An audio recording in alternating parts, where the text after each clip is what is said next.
ഇന്ന് നമ്മുടെ കുടുംബങ്ങളൊക്കെ അനുഭവിച്ചുകൊണ്ടിരിക്കുന്ന പല ദുരിതത്തിന്റെയും പല തകർച്ചകളുടെയും പല അനർത്ഥങ്ങളുടെയും അടിസ്ഥാന കാരണം എന്ന് പറയുന്നത് ദൈവത്തിന്റെ കരുണ നമ്മുടെ ജീവിതത്തിൽ ലഭിക്കണമെങ്കിൽ വചനം പറയുന്ന ഒരു കണ്ടീഷനാണ്. ഒറ്റ വഴിയുള്ളൂ, വേറെ ഒരു വഴിയും വിശുദ്ധ ഗ്രന്ഥം എന്ന് പറയുന്നില്ല. വളരെ പ്രധാനപ്പെട്ട വിഷയമാണ്.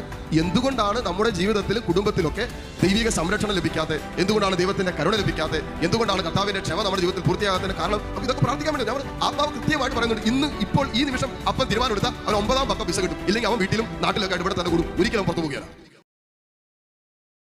സങ്കീർത്തനം 91:14 മുതലുള്ള വചനങ്ങൾ. ഇവിടെ ഏതാനും വാഗ്ദാനങ്ങൾ കർത്താവ് നമുക്ക് തരുന്നുണ്ട്. ഈ വാഗ്ദാനങ്ങൾ നമ്മുടെ ജീവിതത്തിൽ പൂർത്തീകരിക്കപ്പെടാതെ പോകുന്നതിൻ്റെ കാരണം കൂടി നമ്മൾ മനസ്സിലാക്കി കഴിയുമ്പോൾ എവിടെയൊക്കെയാണ് ദൈവിക വാഗ്ദാനങ്ങൾ തടസ്സപ്പെട്ട് കിടക്കുന്നത്, എന്തുകൊണ്ടാണ് ദൈവം ഇതെല്ലാം വാഗ്ദാനം ചെയ്ത് നമുക്ക് കിട്ടാത്തത്? ഹല്ലേലൂയ. കർത്താവിന്റെ വചനം നമ്മളോട് പറയുന്നുണ്ട്, നമ്മൾ മക്കളെങ്കിൽ അവകാശികളാണ്.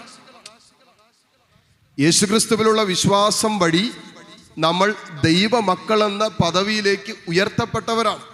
അങ്ങനെയെങ്കിൽ മക്കളെങ്കിൽ അവകാശികളായ നമ്മൾ എന്തുകൊണ്ട് ദൈവം വാഗ്ദാനം ചെയ്ത എല്ലാ അവകാശങ്ങളും നമുക്ക് പ്രാപിക്കാൻ പറ്റുന്നില്ല? അത് നമ്മൾ ചോദിക്കേണ്ട ചോദ്യമാണ്.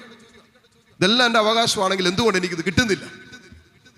വീട്ടിൽ അപ്പൻ്റെ അവകാശം അമ്മയുടെ അവകാശം കിട്ടിയില്ല നമ്മൾ ചോദിക്കുകയല്ലേ? ചോദിക്കോ? പിന്നെ തീർച്ചയായിട്ടും ചോദിക്കും. ചിലപ്പോൾ അപ്പനോ അമ്മയ്ക്കെതിരെ കേസ് കൊടുത്തിട്ടാണെങ്കിലും നമ്മൾ അവകാശം സ്ഥാപിക്കാൻ ശ്രമിക്കും, അല്ലേ? അതിന് നമുക്കൊരു ദാക്ഷിണ്യമില്ല. കാരണം നമ്മൾ പറയും ഇതെൻ്റെ അവകാശമാണ്. അതുകൊണ്ടാണ് ഞാൻ ചോദിക്കുന്നത്, ഇതെൻ്റെ അവകാശമാണ്. ഇപ്പം നമ്മുടെ ചില അവകാശങ്ങൾ ഏത് വിധത്തിലും നേടിയെടുക്കാൻ ഏതറ്റം വരെ പോകാൻ നമ്മൾ തയ്യാറാണെങ്കിൽ എന്തുകൊണ്ട് ദൈവം വാഗ്ദാനം ചെയ്യുന്ന ദൈവമക്കളെന്ന പദവിയിലേക്ക് യേശുക്രിസ്തുവിലൂടെ ദത്തുപുത്ര സ്ഥാനത്തിലേക്ക് ഉയർത്തപ്പെട്ട നമ്മൾ എന്തുകൊണ്ട് ദൈവം വാഗ്ദാനം ചെയ്ത അവകാശങ്ങൾ ഈ തീഷ്ണതയോടെ സ്വന്തമാക്കാൻ ആഗ്രഹിക്കുന്നില്ല? ഹല്ലേലൂയ. സന്തോഷത്തോട് പറഞ്ഞേ ഹല്ലേലൂയ, ഹല്ലേലൂയ. നമുക്ക് വായിക്കാം, ചില വാഗ്ദാനങ്ങൾ ഇതിനകത്തുണ്ട്. ഇതിൻ്റെ തലക്കെട്ടിൽ തന്നെ നമുക്കറിയാം കർത്താവിൻ്റെ സംരക്ഷണം. അപ്പം നിങ്ങൾക്ക് അറിയാവുന്ന സങ്കീർത്തനം അല്ലെ, 91. നമ്മളെല്ലാ ദിവസവും തന്നെ പല ആവർത്തിയൊക്കെ ഏറ്റുപറഞ്ഞ് പ്രാർത്ഥിക്കുന്ന ഒരു സങ്കീർത്തനമാണ്. അതുകൊണ്ട് നമുക്ക് എല്ലാവർക്കും ബൈഹാർട്ടാണ്. ഇതിൻ്റെ തലക്കെട്ട് തന്നെ പറയുന്നത് കർത്താവിൻ്റെ സംരക്ഷണം എന്നാണ്. എന്നാൽ ചില കുടുംബങ്ങളിൽ നോക്കിയാൽ ഈ സംരക്ഷണമില്ല. ദൈവം വാഗ്ദാനം ചെയ്ത സംരക്ഷണം അതെങ്ങനെയാണെന്ന് ചോദിച്ചാൽ ജോബ് 1:10 നമ്മൾ കാണുന്ന ഒരു സംരക്ഷണമാണ്. ദൈവം തൻ്റെ മക്കൾക്ക് വാഗ്ദാനം ചെയ്യപ്പെട്ടിരിക്കുന്ന സംരക്ഷണം. ജോബ് 1:10 വായിച്ചേ. സങ്കീർത്തനം നിൽക്കട്ടെ, നമ്മൾ തുറന്നു വെച്ചോ, നമ്മൾ തിരിച്ചു വരും. ജോബ് 1:10. അങ്ങ് അവനും അവന്റെ ഭവനത്തിനും സമ്പത്തിനും ചുറ്റും വേലി കെട്ടി സുരക്ഷിതത്വം നൽകി. വചനം പറയാണ്, ദൈവം കേട്ടോ, ദൈവം ജോബിനും പിന്നെയോ പറ, അവന്റെ ഭവനത്തിനും സമ്പത്തിനും ചുറ്റും വേലി കെട്ടി സുരക്ഷിതത്വം നൽകി. Hallelujah, hallelujah. ഈ എല്ലാ മേഖലകളിലും ദൈവം നമുക്ക് സുരക്ഷിതത്വം നൽകിയിട്ടുണ്ട്. ദൈവം ജോബിനും ജോബിന്റെ ഭവനത്തിനും ജോബിന്റെ സമ്പത്തിനും, ഭൗതികമായ അനുഗ്രഹങ്ങളുടെ മേൽ സമ്പത്തിനും ചുറ്റും വേലി കെട്ടി ദൈവം സുരക്ഷിതത്വം നൽകി. ഞാൻ ചോദിച്ചോട്ടെ, ദൈവം വേലി കെട്ടി ഒരു സുരക്ഷിതത്വം നൽകിയാൽ ആ വേലിക്കെട്ട് തകർക്കാൻ എന്തിനെങ്കിലും പറ്റുമോ? പറ. ദൈവിക സംരക്ഷണത്തിലായിരിക്കുന്ന ഒരു ദൈവ പൈതലിനെ ആർക്കെങ്കിലും തൊടാൻ പറ്റുമോ? പറ്റുമില്ലയോ? പറ. കേൾക്കാൻ പറ്റുന്നില്ലല്ലോ. ഞാൻ വീട്ടിൽ ചോദിക്കാം. ചോദ്യം മനസ്സിലാകാഞ്ഞിട്ടാണോ? ഇച്ചിരൂടെ മയപ്പെടുത്തി ചോദിക്കണോ? ദൈവിക സംരക്ഷണത്തിലായിരിക്കുന്ന ഒരു ദൈവ പൈതലിനെ എന്തിനെങ്കിലും തൊടാൻ പറ്റുമോ? ഇല്ല. സംശയമുണ്ടോ നിങ്ങൾക്ക്? അല്ല, സംശയമുണ്ടോ? ഒരു സംശയവും വേണ്ട ഇക്കാര്യത്തിൽ. ദൈവിക സംരക്ഷണത്തിലായിരിക്കുന്ന ഒരു ദൈവ പൈതലിനെ ഈ ലോകത്തിന്റെ ഒരു തിന്മയ്ക്കും ഒരു ശാപത്തിനും ഒരു തകർച്ചയ്ക്കും ഒരു അന്ധകാര ശക്തിക്കും തൊടാൻ പറ്റില്ല എന്നുള്ള ഏറ്റവും ഉന്നതമായ ദൈവീക സംരക്ഷണത്തിൻ്റെ ആ തീരുമാനം ദൈവമക്കൾ അറിഞ്ഞ് അംഗീകരിച്ച് ഏറ്റെടുക്കുമ്പോൾ ഒന്നും നമ്മളെ തൊടില്ല എന്ന് നമ്മൾ വിശ്വസിക്കണം. ഹല്ലേലൂയ. സംശയമുണ്ടെങ്കിൽ ഈ വചനം, ഞാൻ പറഞ്ഞ കാര്യം നിങ്ങൾക്ക് വചനത്തിലൂടെ സ്ഥിരീകരിച്ചു തരാം. നിങ്ങൾ 1 യോഹന്നാൻ 5-ാം അധ്യായം അതിന്റെ 18-ാമത്തെ തിരുവചനം ഒന്ന് എടുത്തേ. ദൈവത്തിൽ നിന്നും ജനിച്ച ഒരുവനും, ശ്രദ്ധിച്ചു കേട്ടോ, ദൈവത്തിൽ നിന്നും ജനിച്ച ഒരുവനും പാപം ചെയ്യുന്നില്ല. അതായത് ദൈവമക്കൾ, ദൈവത്തിൽ നിന്ന് ജനിച്ച ഒരുവനും പാപം ചെയ്യുന്നില്ല. ദൈവപുത്രൻ അവനെ സംരക്ഷിക്കുന്നു. ദൈവപുത്രൻ അവനെ സംരക്ഷിക്കുന്നു. ശ്രദ്ധിച്ചു കേട്ടോളെ, ദൈവത്തിൽ നിന്നും ജനിച്ച ഒരുവൻ, നമ്മളതിനൊരു വീണ്ടും ജനനം, യേശുക്രിസ്തുവിൽ ഒരു വീണ്ടും ജനനം എന്നൊക്കെ നമുക്ക് വേണമെങ്കിൽ പറയാം. ക്രിസ്തുവിൽ ഒരു ജന്മം, നവജന്മം, പുതിയ ജീവിതം ആരംഭിച്ചിരിക്കുന്ന ഒരുവൻ, അവൻ പാപം ചെയ്യുന്നില്ല. കാരണം അവൻ ക്രിസ്തുവിൽ ജന്മം പ്രാപിച്ചു കഴിഞ്ഞു. യേശുക്രിസ്തുവിൽ ഒരുവൻ ജനിച്ചു കഴിയുമ്പോൾ പിന്നെ അവരുടെ അടുത്ത് പാപമില്ല. അതാണല്ലോ കുമ്പസാരത്തിൽ യഥാർത്ഥത്തിൽ സംഭവിക്കുന്നത്. നമ്മൾ യേശുക്രിസ്തുവിൽ അവനോടുകൂടി മരിച്ച് അവനോടുകൂടി ഉദ്ധാനം ചെയ്യുകയാണ് യഥാർത്ഥത്തിൽ ഒരു കുമ്പസാരത്തിൽ സംഭവിക്കുന്നത്, മാമോദീസായിൽ സംഭവിക്കുന്നത്, ഓരോ കുദാശകളിൽ സംഭവിക്കുന്നതാണ്. എന്നിട്ട് നമ്മൾ യേശുവിൽ വീണ്ടും ജനിക്കുക. ഒരു വീണ്ടും ജനനം യേശുവിൽ സംഭവിക്കുന്നുണ്ട് കുദാശകളുടെ സമയങ്ങളിൽ. പ്രത്യേകിച്ച് മാമോദീസായിലും വിശുദ്ധ കുർബാനയിലും കുമ്പസാരത്തിലൊക്കെ ഒരു വീണ്ടും ജനനം, ക്രിസ്തുവിൽ ഒരു നവജീവിതം, ഒരു വീണ്ടും ജനനം സംഭവിക്കുന്നുണ്ട്. അപ്പൊ ക്രിസ്തുവിൽ വീണ്ടും ജനിച്ചവന് ശരിക്കും പറഞ്ഞാൽ അവനിൽ പാപമില്ല. ഹല്ലേലൂയ. സർവ്വടുത്ത് പറഞ്ഞേ ഹല്ലേലൂയ. കാരണം യേശുക്രിസ്തു ഈ ലോകത്തിലേക്ക് വന്നതും പരിശുദ്ധ അമ്മയുടെ ഉദരത്തിലൂടെ ഈ ലോകത്തിലേക്ക് ജനിച്ചതും വചനം പറയുന്നു പാപികളെ വിളിക്കാൻ വേണ്ടിയിട്ടാണ് യേശുക്രിസ്തു ഈ ലോകത്തിലേക്ക് വന്നത്. ലോകത്തിന്റെ പാപങ്ങൾ നീക്കുന്ന ദൈവത്തിന്റെ കുഞ്ഞാടെന്നാണ് യോഹന്നാൻ ശ്ലീഹ യേശുവിനെ നോക്കി പറഞ്ഞത്, അല്ലേ? യേശുവിനെ നോക്കി പറഞ്ഞത്, ഇതാ ലോകത്തിന്റെ പാപങ്ങൾ നീക്കുന്ന ദൈവത്തിന്റെ കുഞ്ഞാട്. ഇപ്പൊ യേശുക്രിസ്തു ഈ ഭൂമിയിൽ ജനിച്ചതും ജീവിച്ചതും കാൽവരി കുരിശിലൂടെ, ആ കുരിശുമരണത്തിലൂടെ കടന്നുപോയതെല്ലാം ലോകത്തിന്റെ പാപത്തിന്റെ ഭാരം വഹിച്ചു മാറ്റാൻ വേണ്ടിയിട്ടാണ്. അങ്ങനെയെങ്കിൽ ഈ ക്രിസ്തുവിൽ ഒരു നവജന്മം പ്രാപിച്ച ഒരു ദൈവ പൈതത്തിൽ യഥാർത്ഥത്തിൽ സംഭവിക്കുന്നത്, അവൻ തൻ്റെ പാപത്തോട് വിട പറഞ്ഞ് യേശുക്രിസ്തുവിൽ ഒരു പുതുജീവിതം ആരംഭിക്കുകയാണ്. ഹല്ലേലൂയ. സന്തോഷത്തോടെ പറഞ്ഞേ ഹല്ലേലൂയ. ഹല്ലേലൂയ. അതുകൊണ്ടാണ് വചനം പറയുന്നത്, ദൈവത്തിൽ നിന്നും ജനിച്ച ഒരുവനും പാപം ചെയ്യുന്നില്ല. ഇനിയോ ദൈവപുത്രൻ അവനെ സംരക്ഷിക്കുന്നു എന്ന് നാം അറിയുന്നു. അങ്ങനെയുള്ളവരെയാണ് ദൈവം സംരക്ഷിക്കുന്നത്. യേശുക്രിസ്തുവിൽ ഒരു ജനനം പ്രാപിച്ച ഒരു ദൈവ പൈതൽ എന്ന് പറഞ്ഞാൽ പൂർണ്ണമായും പാപത്തെ വെറുത്തുപേക്ഷിച്ച്, പാപത്തോടുള്ള സകല ബന്ധവും, പാപത്തോടുള്ള സകല കൂട്ടുകെട്ടും, പാപത്തോടുള്ള സകല തീരുമാനങ്ങളും ഒരു ദൈവ പൈതൽ വെറുത്തുപേക്ഷിച്ച് യേശുക്രിസ്തുവിനോട് ഐക്യപ്പെട്ട് വിശുദ്ധ ജീവിതം നയിക്കുന്ന ഒരു ദൈവ പൈതലിനെ ഒരു തിന്മയ്ക്കും തൊടാൻ പറ്റില്ല. കാരണം ദൈവപുത്രൻ അവനെ സംരക്ഷിക്കുന്നു എന്ന് നാം അറിയുന്നു. അടുത്ത വചനം പറയാണ്, ദുഷ്ടൻ അവനെ തൊടുകയുമില്ല. ഹല്ലേലൂയ. ദുഷ്ടൻ അവനെ തൊടില്ല.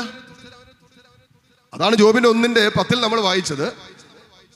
ജോബിനും അവന്റെ സമ്പത്തിനും ജോബിന്റെ കുടുംബത്തിനും ചുറ്റും ദൈവം വേലി കെട്ടി സംരക്ഷണം നൽകി. അപ്പൊ അതിന് കാരണം ജോബ് ദൈവത്തോടൊരു ബന്ധത്തിലായിരുന്നു. അതിന് തൊട്ടു മുമ്പത്തെ വചനഭാഗം വായിക്കുമ്പോൾ നമുക്ക് കാണാൻ പറ്റും എന്തുകൊണ്ടാണ് ജോബിനെ ദൈവം സംരക്ഷിച്ചത്. ജോബ് 1:8 വചനം വായിച്ചാൽ നമുക്ക് കാണാൻ പറ്റും. ജോബിനെ കുറിച്ച് കർത്താവ് പറയുന്ന ഒരു കാര്യമുണ്ട്. പിശാചിനോട് പറയാണ്, സാത്താനോട് പറയാണ്. കർത്താവ് വീണ്ടും അവനോട് ചോദിച്ചു, എൻ്റെ ദാസനായ ജോബിനെ നീ ശ്രദ്ധിച്ചുവോ? എൻ്റെ ദാസനായ ജോബിനെ നീ ശ്രദ്ധിച്ചുവോ? അവനെ പോലെ സത്യസന്ധനും നിഷ്കളങ്കനും ദൈവത്തെ ഭയപ്പെടുന്നവനും തിന്മയിൽ നിന്ന് അകന്ന് ജീവിക്കുന്നവനുമായി ഭൂമുഖത്ത് ആരെങ്കിലുമുണ്ടോ? ഹല്ലേലൂയ. ഇപ്പൊ എന്തെല്ലാം കാര്യങ്ങളാ പറഞ്ഞ? ഒന്ന്, അവനെ പോലെ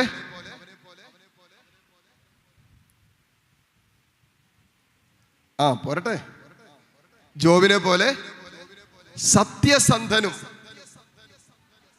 പിന്നെയോ നിഷ്കളങ്കനും, ദൈവത്തെ ഭയപ്പെടുന്നവനും, തിന്മയിൽ നിന്ന് അകന്ന് ജീവിക്കുന്നവനുമായി ഈ ഭൂമുഖത്ത് ആരെങ്കിലും ഉണ്ടോ? അപ്പൊ ഇത്രയും ക്വാളിറ്റി, ഇത്തരം കാര്യങ്ങൾ ജോബിനെ കുറിച്ച് കർത്താവ് പറഞ്ഞിട്ടാണ് പിന്നെ അടുത്ത വചനത്തിൽ നമ്മൾ കാണുന്നത്, അതിനാൽ ജോബിനും ജോബിന്റെ സമ്പത്തിനും ജോബിന്റെ കുടുംബത്തിനും വസ്തുവകകൾക്കും ചുറ്റും ദൈവം തന്നെ വേലി കെട്ടി സംരക്ഷണം നൽകി.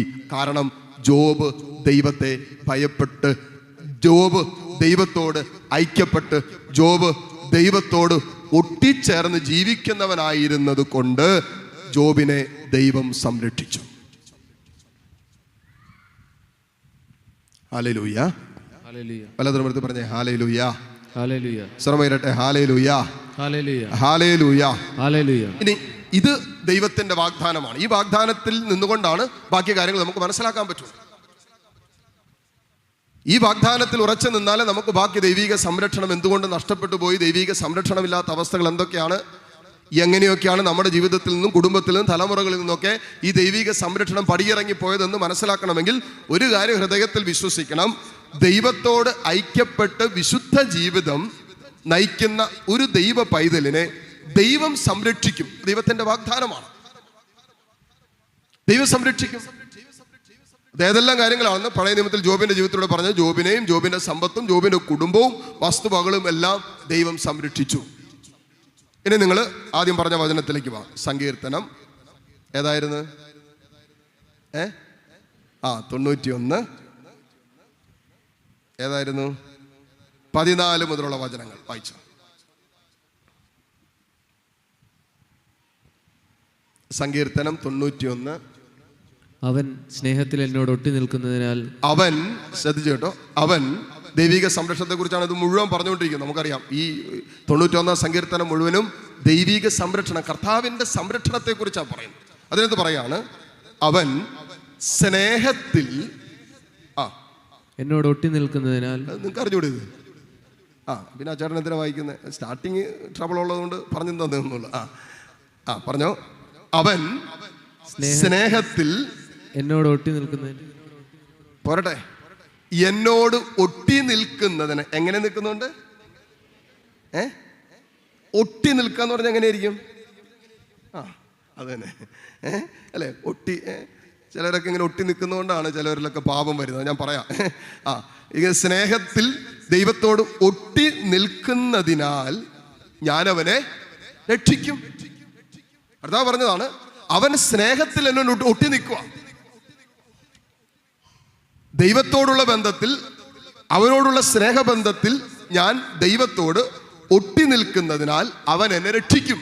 എന്നിട്ട് പറയാണ്, അവൻ എൻ്റെ നാമം വിളിച്ചപേക്ഷിക്കുന്നത് കൊണ്ട്, അല്ലെങ്കിൽ നാമം അറിയുന്നത് കൊണ്ട് ഞാൻ അവനെ സംരക്ഷിക്കും. ഒരു വചനം കൂടി വായിക്കാം. അവൻ എന്നെ വിളിച്ചപേക്ഷിക്കുമ്പോൾ ഞാൻ ഉത്തരമരുളും, അവൻ്റെ കഷ്ടതയിൽ ഞാൻ അവനോട് ചേർന്ന് തന്നെ നിൽക്കും. ഹല്ലേലൂയ. സ്വരമെടുത്ത് പറഞ്ഞേ ഹല്ലേലൂയ. ഇത് കർത്താവ് പറഞ്ഞതാണെങ്കിൽ നമുക്ക് വിശ്വസിക്കാം. ദൈവത്തിന്റെ വചനമായതുകൊണ്ട് നമുക്ക് ഇത്, ഈ വിഷയത്തിൽ ഒരു സംശയത്തിന്റെ ആവശ്യമില്ല. കർത്താവ് പറഞ്ഞു, അവൻ സ്നേഹത്തിൽ എന്നോട് ഒട്ടി നിൽക്കുന്നത് കൊണ്ടും എൻ്റെ നാമം അറിയുന്നത് കൊണ്ടും ഞാൻ അവനെ സംരക്ഷിക്കുകയും രക്ഷിക്കുകയും ചെയ്യും. Praise the Lord. Hallelujah. Hallelujah. Hallelujah. ഇനി സ്നേഹത്തിൽ കർത്താവിനോട് ഒരുവൻ ഒട്ടി നിൽക്കുന്നത് കൊണ്ടാണ് ഈ സംരക്ഷണവും ഈ രക്ഷയുടെ അനുഭവം ഉണ്ടാകുന്നത്. അങ്ങനെയെങ്കിൽ നേരെ ഓപ്പോസിറ്റ് സംഭവിക്കാലോ അല്ലേ? ഹലോ, കേൾക്കുന്നുണ്ടല്ലോ അല്ലേ? ഞാൻ സ്നേഹത്തിൽ എൻ്റെ കർത്താവിനോട് ഒട്ടി നിൽക്കുന്നത് കൊണ്ട്, ഞാൻ അവൻ്റെ നാമം അറിയുന്നത് കൊണ്ട് കർത്താവ് പറഞ്ഞു, ഞാൻ നിന്നെ സംരക്ഷിക്കുകയും ഞാൻ നിന്നെ രക്ഷിക്കുകയും ചെയ്യും.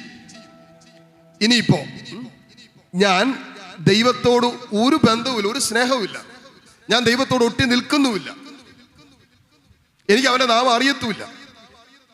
അങ്ങനെയെങ്കിൽ ബാക്കി പറ, പോരട്ടെ. ദൈവം നമ്മെ സംരക്ഷിക്കണം നിർബന്ധമുണ്ടോ? നിർബന്ധം പിടിക്കാൻ പറ്റുമോ നമുക്ക്?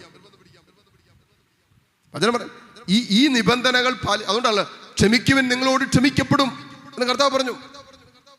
വാഗ്ദാനങ്ങളെല്ലാം ഒരു കണ്ടീഷൻ വെച്ചാ തന്നിരിക്കുന്നത്. അതുകൊണ്ടാണ് വിശുദ്ധ ഗ്രന്ഥത്തിൽ എല്ലാ വാഗ്ദാനങ്ങളും നോക്കിയാൽ കണ്ടീഷനുണ്ട്. അതിനകത്ത് ഒരു കണ്ടീഷൻ ഇതാണ്, ക്ഷമിക്കുവിൻ നിങ്ങളോടും ക്ഷമിക്കപ്പെടും. അപ്പൊ നമ്മളോട് ക്ഷമിക്കപ്പെടണമെങ്കിൽ നമ്മൾ ക്ഷമിക്കണം, ഒരു കണ്ടീഷനാണ്. ഇനി ദൈവത്തിന്റെ കരുണ നമ്മുടെ ജീവിതത്തിൽ ലഭിക്കണമെങ്കിൽ വചനം പറയുന്ന ഒരു കണ്ടീഷനാണ്, നാം പാപങ്ങൾ ഏറ്റുപറയാൻ തയ്യാറാണെങ്കിൽ മാത്രം കർത്താവ് നമ്മളോട് കരുണ കാണിക്കും. പാപങ്ങൾ ഏറ്റുപറയാതെ അഹങ്കാരത്തിൽ തുടർന്നാൽ കർത്താവിന്റെ കരുണ ലഭിക്കില്ല. ഹല്ലേലൂയ. നിങ്ങൾ സുഭാഷിതങ്ങളുടെ പുസ്തകം എടുത്ത് അതിന്റെ 28-ാമത്തെ തിരുവചനം 13 മുതലുള്ള വചനങ്ങൾ വായിച്ച്. സുഭാഷിതങ്ങൾ 28-13 മുതലുള്ള വചനങ്ങൾ വായിച്ചോ. തെറ്റുകൾ മറച്ചു വയ്ക്കുന്നവന് ഐശ്വര്യമുണ്ടാകില്ല. ശ്രദ്ധിച്ചു കേട്ടോണേ, വളരെ പ്രധാനപ്പെട്ട വിഷയമാണ്. എന്തുകൊണ്ടാണ് നമ്മുടെ ജീവിതത്തിലും കുടുംബത്തിലൊക്കെ ദൈവിക സംരക്ഷണം ലഭിക്കാത്ത? എന്തുകൊണ്ടാണ് ദൈവത്തിൻ്റെ കരുണ ലഭിക്കാത്ത? എന്തുകൊണ്ടാണ് കർത്താവിൻ്റെ ക്ഷമ നമ്മുടെ ജീവിതത്തിൽ പൂർത്തിയാകാത്തതിന് കാരണം ചില കണ്ടീഷൻസ് ഉണ്ട് ഇതിൻ്റെ പിന്നിൽ. അത് ഫുൾഫിൽഡ് ആകുമ്പോഴാണ് ആ വാഗ്ദാനം നമ്മളിൽ സംഭവിക്കുന്നത്. അപ്പൊ കർത്താവിൻ്റെ കരുണ ഒരു കുടുംബത്തിൻ്റെ മേൽ വെളിപ്പെടണമെങ്കിൽ, കർത്താവിൻ്റെ കാരുണ്യം ഒരു ജീവിതത്തിൻ്റെ മേൽ വെളിപ്പെടണമെങ്കിൽ വചനം പറയാണ്, തെറ്റുകൾ മറച്ചു വെക്കുന്നവൻ ഐശ്വര്യമുണ്ടാകില്ല. ഏതെങ്കിലുമൊക്കെ പാപം മറച്ചു വെച്ചിട്ട്, ഏതെങ്കിലുമൊക്കെ തെറ്റുകൾ മറച്ചു വെച്ചിട്ട് നമ്മൾ എത്ര കുമ്പസാരിച്ചെന്ന് പറഞ്ഞിട്ട് കാര്യമില്ല. ചടങ്ങ് കഴിക്കാന്നുള്ളതേ ഉള്ളൂ, അതിനപ്പുറത്തേക്കൊന്നുമില്ല. ഹല്ലേലൂയ. അത് നമ്മൾ വെറുതെ ചടങ്ങ് പൂർത്തിയാക്കുമെന്ന് മാത്രമേ ഉള്ളൂ. കാരണം വചനം പറയുന്നുണ്ട്, കൊല്ലരുത് എന്ന് പറഞ്ഞവൻ തന്നെയാണ് വ്യഭിചാരം ചെയ്യരുത് എന്ന് പറഞ്ഞിട്ടുള്ളതും. ഞാൻ കൊല്ലുന്നില്ല എങ്കിലും വ്യഭിചാരം ചെയ്യുന്നുണ്ടെങ്കിൽ ഞാൻ കർത്താവിനെതിരെ തിന്മ ചെയ്യുന്നു. ഞാൻ പറയുന്നത്, ഞാൻ കൊലപാതകം ചെയ്യുന്നില്ല, വ്യഭിചാരം ചെയ്യുന്നില്ല, മോഷ്ടിക്കുന്നില്ല, കള്ളസാക്ഷ്യം പറയുന്നില്ല, ഇതെല്ലാം പറഞ്ഞിട്ട് ചിലപ്പോൾ സ്വന്തം അപ്പനും അമ്മയും ഒരു നുള്ളു വെള്ളത്തിന് വേണ്ടി ഇങ്ങനെ യാചിച്ച് വീട്ടിൽ കിടപ്പുണ്ടാവും. അപ്പൻ്റെ അമ്മയുടെ കണ്ണുനീര് കുറേ വർഷങ്ങളായിട്ട് ഈ മകൻ വീട്ടിൽ വീഴാൻ കാരണമാക്കിയിട്ടുണ്ടാവും. അത് പറയാല.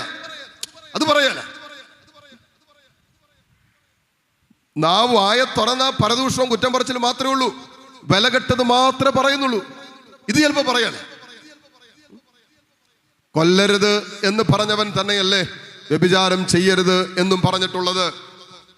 ഒരുവൻ കൊല്ലുന്നില്ല എങ്കിൽ പോലും വ്യഭിചാരം ചെയ്യുന്നെങ്കിൽ അവന്റെ ശിക്ഷയ്ക്ക് പാത്രനാണ് എന്ന് പറഞ്ഞാൽ വചനം പറയുന്നു, നമ്മൾ തെറ്റുകൾ ഏതെങ്കിലും മറച്ചു വെച്ചാൽ അവന് ഐശ്വര്യമുണ്ടാകില്ല. എന്നിട്ട് അടുത്ത വചനം പറയാണ്, അവ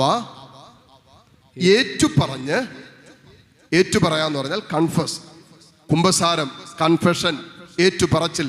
ഏറ്റുപറച്ചിൽ ഇംഗ്ലീഷ് വാക്കാണ് കൺഫസ്. അവൻ ഏറ്റുപറഞ്ഞ് പരിത്യജിക്കുന്നവന് കരുണ ലഭിക്കും. കണ്ടോ, ചില കുടുംബങ്ങളിൽ ദൈവത്തിന്റെ കരുണ ലഭിക്കാത്തതിന് കാരണം എന്താണെന്നറിയാവോ?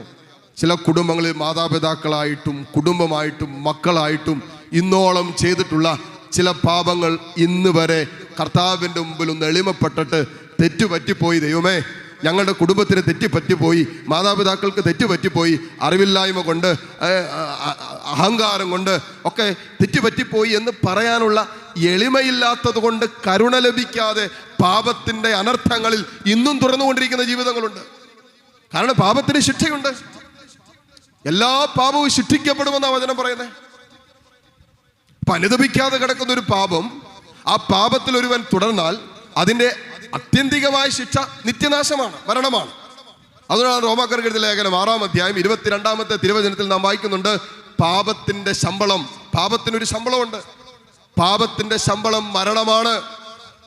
അത്യന്തികമായി ഒരു ദൈവ പൈതൽ പാപം ചെയ്തിട്ട്, പ്രത്യേകിച്ച് മാരക പാപം ചെയ്തിട്ട്, ആ പാപം അനുദപിക്കാതെ കുമ്പസാരിക്കാതെ ഏറ്റുപറയാതെ ഒരാത്മാവ് യാത്ര ചെയ്യുമ്പോൾ മരണത്തിൻ്റെ നിമിഷങ്ങളിലും അതിന് തൊട്ടുള്ള നിമിഷങ്ങളിൽ പോലും ഒരു അനുതാപമില്ലാതെ അതേ പാപത്തിൽ ഒരുവൻ മരിച്ചാൽ അതിൻ്റെ ശമ്പളം നാശമാണ്, മരണമാണ്, നിത്യനാശമാണ്, നിത്യ മരണമാണ്.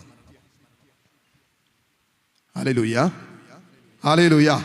ഒരുവന് മരണത്തിന്റെ അവസാന നിമിഷം വരെ ദൈവത്തിന്റെ കരുണയ്ക്ക് യാചിക്കാൻ അവകാശമുണ്ട്. അവസാന നിമിഷത്തിലും കർത്താവിന്റെ കരുണയ്ക്ക് അവകാശമുണ്ട്. അതുകൊണ്ടാണല്ലോ കർത്താവിന്റെ വലതുവശത്ത് കിടന്ന കള്ളൻ, അവനും മരിക്കാൻ പോവാ. അവിടെ കിടന്നുകൊണ്ട് അവൻ പറഞ്ഞു, നമ്മൾ നമ്മുടെ പാപത്തിനല്ലേ ശിക്ഷ എടുക്കുന്നേ, ഇവരെന്ത് ചെയ്തിട്ടാ? അവൻ തന്റെ പാപത്തെ ഓർത്ത് അനുതപിച്ചിട്ട് കർത്താവിനോട് പറഞ്ഞു, കർത്താവേ, നീ സ്വർഗരാജ്യത്തിലായിരിക്കുമ്പോ എന്നെ കൂടി ഓർക്കണമേ. അനുതാപത്തിന്റെ ഒരു സ്വരം ഉണ്ടായി. അനുദപിച്ചു അവന്റെ പാപത്തെ ഓർത്ത് അവസാന നിമിഷത്തില്. അപ്പൊ കർത്താവ് പറഞ്ഞു, നീ ഇന്ന് എൻ്റെ കൂടെ പറുദീസായിലായിരിക്കും.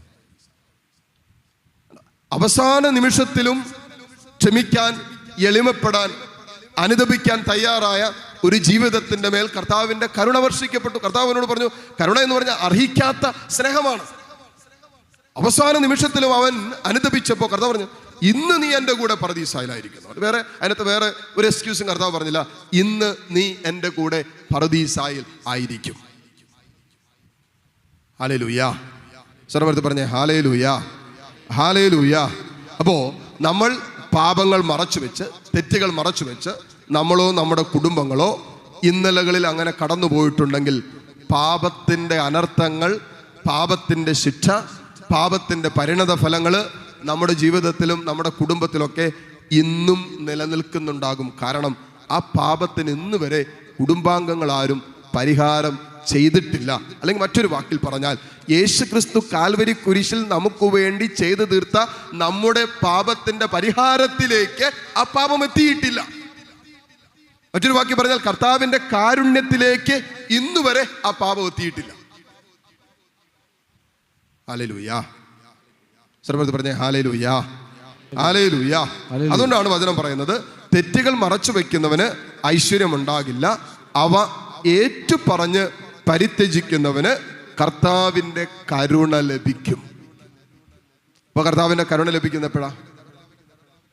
പറ. കർത്താവിന്റെ കരുണ ലഭിക്കുന്ന എപ്പോഴാ? പാപം ഏറ്റുപറഞ്ഞ് അനുദപിക്കാൻ തയ്യാറാകുമ്പോൾ, അല്ലെങ്കിൽ ഏറ്റുപറഞ്ഞ് പരിത്യജിക്കുന്നവനാണ് കർത്താവിന്റെ കരുണ ലഭിക്കുന്നത്. നമ്മൾ ഈ കരുണക്കൊന്ത ചൊല്ലി കരുണയ്ക്ക് വേണ്ടിയൊക്കെ പ്രാർത്ഥിക്കുന്നുണ്ട്. കർത്താവ് എൻ്റെ മേൽ, എൻ്റെ കുടുംബത്തിൻ്റെ മേൽ കരുണയായിരിക്കണമെന്നൊക്കെ പറഞ്ഞ് പ്രാർത്ഥിക്കുന്നുണ്ട്. നമ്മൾ ഈ ദിവസങ്ങളിൽ ധ്യാനം കൂടി കടന്നു പോകുമ്പോൾ നമ്മുടെ പ്രാർത്ഥനയുടെ ദൈർഘ്യം കൂട്ടിയത് കൊണ്ട് കർത്താവ് നമ്മുടെ ഒരു കരുണ കാണിക്കണമെന്ന് നിർബന്ധമില്ല. നമ്മുടെ തെറ്റിദ്ധാരണയാണ്. പ്രാർത്ഥനയുടെ മണിക്കൂർ കൂട്ടിയത് കൊണ്ടോ, പ്രാർത്ഥനയുടെ ദൈർഘ്യം കൂട്ടിയത് കൊണ്ടോ, കരുണക്കൊന്തയുടെ എണ്ണം കൂട്ടിയത് കൊണ്ടോ, ജപമാലയുടെ എണ്ണം കൂട്ടിയത് കൊണ്ടോ അല്ല ദൈവം നമ്മുടെ മേൽ കരുണ വർഷിക്കുന്നത്. മറിച്ച് നമ്മളിലുള്ള പാപത്തെ വെറുത്തുപേക്ഷിച്ച്, പാപത്തെ പരിത്യജിച്ച്, പൂർണ്ണമായും പാപത്തോട് വിട പറഞ്ഞ് കർത്താവിൻ്റെ കാരുണ്യത്തിലേക്ക് നാം നമ്മെ തന്നെ സമർപ്പിക്കുമ്പോഴാണ് നമ്മളിലേക്ക് ദൈവത്തിൻ്റെ കരുണയൊഴുകുന്നത്. അതുകൊണ്ടാണ് കത്തോലിക്ക സഭയുടെ മതബോധന ഗ്രന്ഥത്തിൽ വളരെ കൃത്യമായിട്ട് എഴുതി വെച്ചിട്ടുണ്ട്, കർത്താവിൻ്റെ കരുണ ലഭിക്കണമെങ്കിൽ പാപം അനാവരണം ചെയ്യപ്പെടേണ്ടതുണ്ട്. എൻ്റെ ജീവിതത്തിൽ കർത്താവിൻ്റെ കരുണ ലഭിക്കണമോ? അങ്ങനെയെങ്കിൽ എന്നിലുള്ള പാപം അനാവരണം ചെയ്യപ്പെടുക. പാപം കർത്താവിന് മുമ്പിൽ തുറന്നു വെക്കേണ്ടതുണ്ട്. കർത്താവ്, എനിക്ക് തെറ്റുപറ്റി. അതുകൊണ്ടാണല്ലോ തിമോഥെയോസിന് എഴുതിയ 1-ാമത്തെ ലേഖനത്തിൽ അതിൻ്റെ ആദ്യ ഭാഗങ്ങളിൽ പൗലോസ്ലീഹ പറയുന്നൊരു കാര്യമുണ്ട്, എനിക്ക് കരുണ ലഭിച്ചാൽ പാപികളിൽ ഒന്നാമനായിരുന്നു, പക്ഷെ ഞാനിപ്പോൾ കർത്താവിൻ്റെ ദാസനാണ്. അതിന് കാരണം കർത്താവിൻ്റെ കരുണ എനിക്ക് ലഭിച്ചത് കൊണ്ടാണ്. ഞാനിന്ന് കർത്താവിൻ്റെ ദാസനായി മാറിയതിന് കാരണം കർത്താവിൻ്റെ കരുണ എൻ്റെ മേൽ ഒഴുകിയിറങ്ങിയത് കൊണ്ടാണ്. ഇന്നലകളിൽ ഞാൻ ദൈവത്തെ നിന്ദിച്ചിട്ടുണ്ട്. പൗലോസിന് പറയാം, ഞാൻ കർത്താവിനെ കളിയാക്കിയിട്ടുണ്ട്, പരിഹസിച്ചിട്ടുണ്ട്, പീഡിപ്പിച്ചിട്ടുണ്ട്, എന്നിട്ടും എനിക്ക് കർത്താവിൻ്റെ കരുണ ലഭിച്ചു. പൗലോസിനെ പറഞ്ഞു, ഞാൻ പാപികളിൽ ഒന്നാമനാണെന്ന്. അവിടെയാണ് കർത്താവിൻ്റെ കരുണ ഒഴുകുന്നത്. കർത്താവിൻ്റെ കാരുണ്യം ഒഴുകാതെ, മക്കളെ ശ്രദ്ധിച്ചു കേട്ടോ, കർത്താവിൻ്റെ കരുണയൊഴുകാതെ നമ്മുടെ ജീവിതത്തിൻ്റെ ദൈവാനുഗ്രഹത്തിൻ്റെ വഴികൾ തുറക്കപ്പെടുകയില്ല. ദൈവാനുഗ്രഹത്തിൻ്റെ കലവറ തുറക്കപ്പെടുന്നത് ദൈവത്തിൻ്റെ കരുണയൊഴുകുമ്പോഴാണ്. ഉണ്ടല്ലോ, നമ്മൾ നാഴികയ്ക്ക് 40 വട്ടം പ്രാർത്ഥിച്ചുകൊണ്ടിരിക്കുന്ന വിഷയമാണ്, കർത്താവെ എൻ്റെ മേലും എൻ്റെ കുടുംബത്തിൻ്റെ മേലും ലോകം മുഴുവൻ്റെ മേലും ദൈവത്തിൻ്റെ കരുണ വർഷിക്കണമേ. കാരണം എന്താ? കർത്താവിൻ്റെ കരുണ എന്ന് പറയുന്നത് പുത്രനായ യേശുവാണ്. പിതാവായ ദൈവത്തിൻ്റെ കരുണ എന്ന് പറയുന്നത് പുത്രനായ യേശുവാണ്.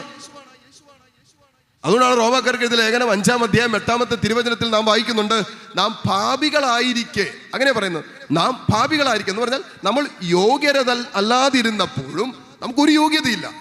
നാം പാപികളായിരിക്കെ ക്രിസ്തു നമുക്ക് വേണ്ടി മരിച്ചു. അങ്ങനെ ദൈവത്തിൻ്റെ അനന്തമായ സ്നേഹവും കരുണയും പുത്രനിലൂടെ ദൈവം നമുക്കായി വെളിപ്പെടുത്തി. അതായത് ദൈവം നമുക്കായി വെളിപ്പെടുത്തിയ ദൈവത്തിൻ്റെ കരുണയാണ് പുത്രനായ ഈശോ. അർഹിക്കാത്ത സ്നേഹം, അർഹിക്കാത്ത സമ്മാനം. സന്തോഷത്തോട് പറഞ്ഞേ ഹല്ലേലൂയ. ഈ കരുണ നമ്മുടെ ജീവിതത്തിലേക്ക് ലഭിക്കാൻ ഒറ്റ വഴിയുള്ളൂ, വേറെ ഒരു വഴിയും വിശുദ്ധ ഗ്രന്ഥം എന്ന് പറയുന്നില്ല. നമ്മുടെ പാപങ്ങൾ ഏറ്റുപറഞ്ഞ് അനുതപിച്ച് പരിത്യജിക്കണം. കാരണം പാപത്തോട് ഒട്ടി നിന്നാൽ കർത്താവിനോട് ഒട്ടി നിൽക്കാൻ പറ്റുകയില്ല. പാപത്തോട് ഒട്ടി നിൽക്കുമ്പോൾ അവൻ ദൈവത്തിൽ നിന്ന് അകന്നാ നിൽക്കുന്നേ. അതുകൊണ്ട് അവന്റെ മേൽ ദൈവിക സംരക്ഷണമില്ല. അതുകൊണ്ടാണ് വചനം പറയുന്നത്, തെറ്റുകൾ മറച്ചു വയ്ക്കുന്നവന് ഐശ്വര്യം ഉണ്ടാകുകയില്ല, അവ ഏറ്റുപറഞ്ഞ് പരിത്യജിക്കുന്നവന് കരുണ ലഭിക്കും. എന്നിട്ട് പറയാണ്, നിരന്തരം ദൈവഭക്തിയിൽ കഴിയുന്നവൻ അനുഗ്രഹീതനാണ്, ഹൃദയം കഠിനമാക്കി വെക്കുന്നവൻ ദുരിതമനുഭവിക്കും. ഹൃദയം കഠിനമാക്കി വെക്കുന്നവൻ ദുരിതമനുഭവിക്കും എന്ന് പറഞ്ഞാൽ, ഹൃദയം കഠിനമാക്കി വെക്കുക, ഇതിന്റെ അർത്ഥത്തിൽ, ഈ പറയുന്ന വചനത്തിന്റെ അർത്ഥത്തിൽ പറഞ്ഞാൽ, അവൻ തെറ്റുകൾ ഏറ്റുപറയാതെ ഹൃദയം കഠിനമാക്കി വെച്ചാൽ അവൻ നിശ്ചയമായിട്ടും ദുരിതം അനുഭവിക്കുമെന്നാണ് വചനം പറയുന്നത്.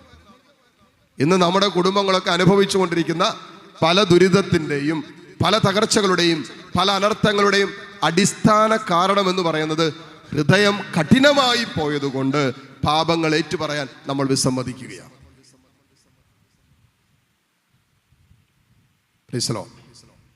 ഹൃദയം കഠിനമായി പോയി. അതുകൊണ്ട് എന്താ?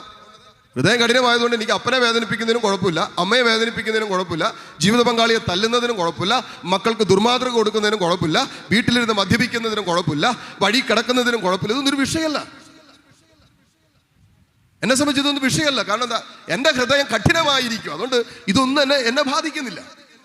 ഇതൊരു പ്രശ്നമില്ല. ഹൃദയം കഠിനമായി പോകുമ്പോൾ വചനം പറയുന്നതിനാണെന്നറിയോ, ഒരുവന്റെ കണ്ണുകൾ മൂടപ്പെടുന്നു, കാതുകൾ അടഞ്ഞു പോകുന്നു. അതുകൊണ്ട് ഹൃദയം കഠിനമായി പോയി കഴിഞ്ഞാൽ പ്രത്യേകതയാണ്, അവന്റെ കണ്ണുകൾ അടയും, കാതുകൾ മൂടപ്പെടും. അപ്പം എന്ത് ചെയ്യും? ആര് പറഞ്ഞാലും പിന്നെ കേൾക്കുകയില്ല, പിന്നെ ഒന്നും കാണാൻ പറ്റില്ല. ആത്മീയ നയനങ്ങൾ അടഞ്ഞു പോകും ഒരുവന്റെ ഹൃദയം കഠിനമായി പോകുമ്പോൾ. ഒരുവന്റെ ഹൃദയം കഠിനമായി പോകുന്നത് ഒരുവൻ അനുതപിക്കാതെ പാപത്തിൽ തുടരുമ്പോൾ മാത്രമാണ്. ഹല്ലേലൂയ. സ്വരമെടുത്ത് പറഞ്ഞേ ഹല്ലേലൂയ, ഹല്ലേലൂയ. ഇനി ഹൃദയം കഠിനമാക്കി വെച്ച് പാപത്തിൽ തുടർന്നാൽ അതിന് ശിക്ഷയുണ്ട് എന്നാണ് വചനം പറയുന്നത്. ആ ശിക്ഷ പാപത്തിന്റെ ശിക്ഷയാണ്, കർത്താവല്ല നമ്മളെ ശിക്ഷിക്കുന്നത്. പലരുടെയും തെറ്റിദ്ധാരണയാണ് ദൈവം നമ്മളെ ശിക്ഷിക്കുന്നതല്ല. യോഹന്നാന്റെ സുവിശേഷം 3-ാം അധ്യായം 16 മുതലുള്ള വചനങ്ങൾ വായിക്കുമ്പോൾ അവിടെ എഴുതി വെച്ചിരിക്കുന്നത്, യേശു ഈ ലോകത്തിലേക്ക് വന്നത് നമ്മെ ശിക്ഷിക്കാനല്ല, നമ്മെ രക്ഷിക്കാനാണ്. രക്ഷിക്കാനാണ് ഈശോ ഈ ലോകത്തിലേക്ക് വന്നത്. പിന്നെ നമ്മുടെ മേലുള്ള ശിക്ഷ എന്താ? നമ്മൾ അനുഭവിക്കുന്ന ചെയ്യുന്ന പാപത്തിന്റെ ശിക്ഷയാണ്, അതിന്റെ പരിണത ഫലമാണ് നമ്മൾ അനുഭവിച്ചുകൊണ്ടിരിക്കുന്നത്. ദൈവത്തോട് ഒട്ടിച്ചേർന്നിരിക്കുമ്പോൾ അവനെ ദൈവം സംരക്ഷിക്കുന്നു, അവന് രക്ഷയുണ്ടെന്ന് വചനം പറഞ്ഞു, നമ്മളത് വായിച്ചതാണ്. ഇനി ദൈവത്തോട് ഒട്ടി നിൽക്കാതെ ദൈവസ്നേഹത്തിൽ നിന്നും അകന്ന് ദൈവത്തെ മാറ്റി നിർത്തുന്നവന്റെ ജീവിതത്തിൽ എന്ത് സംഭവിക്കുമെന്ന് പ്രഭാഷകന്റെ പുസ്തകം 10-ാം അധ്യായം എടുത്ത്, പ്രഭാഷകന്റെ പുസ്തകം 10-ാം അധ്യായം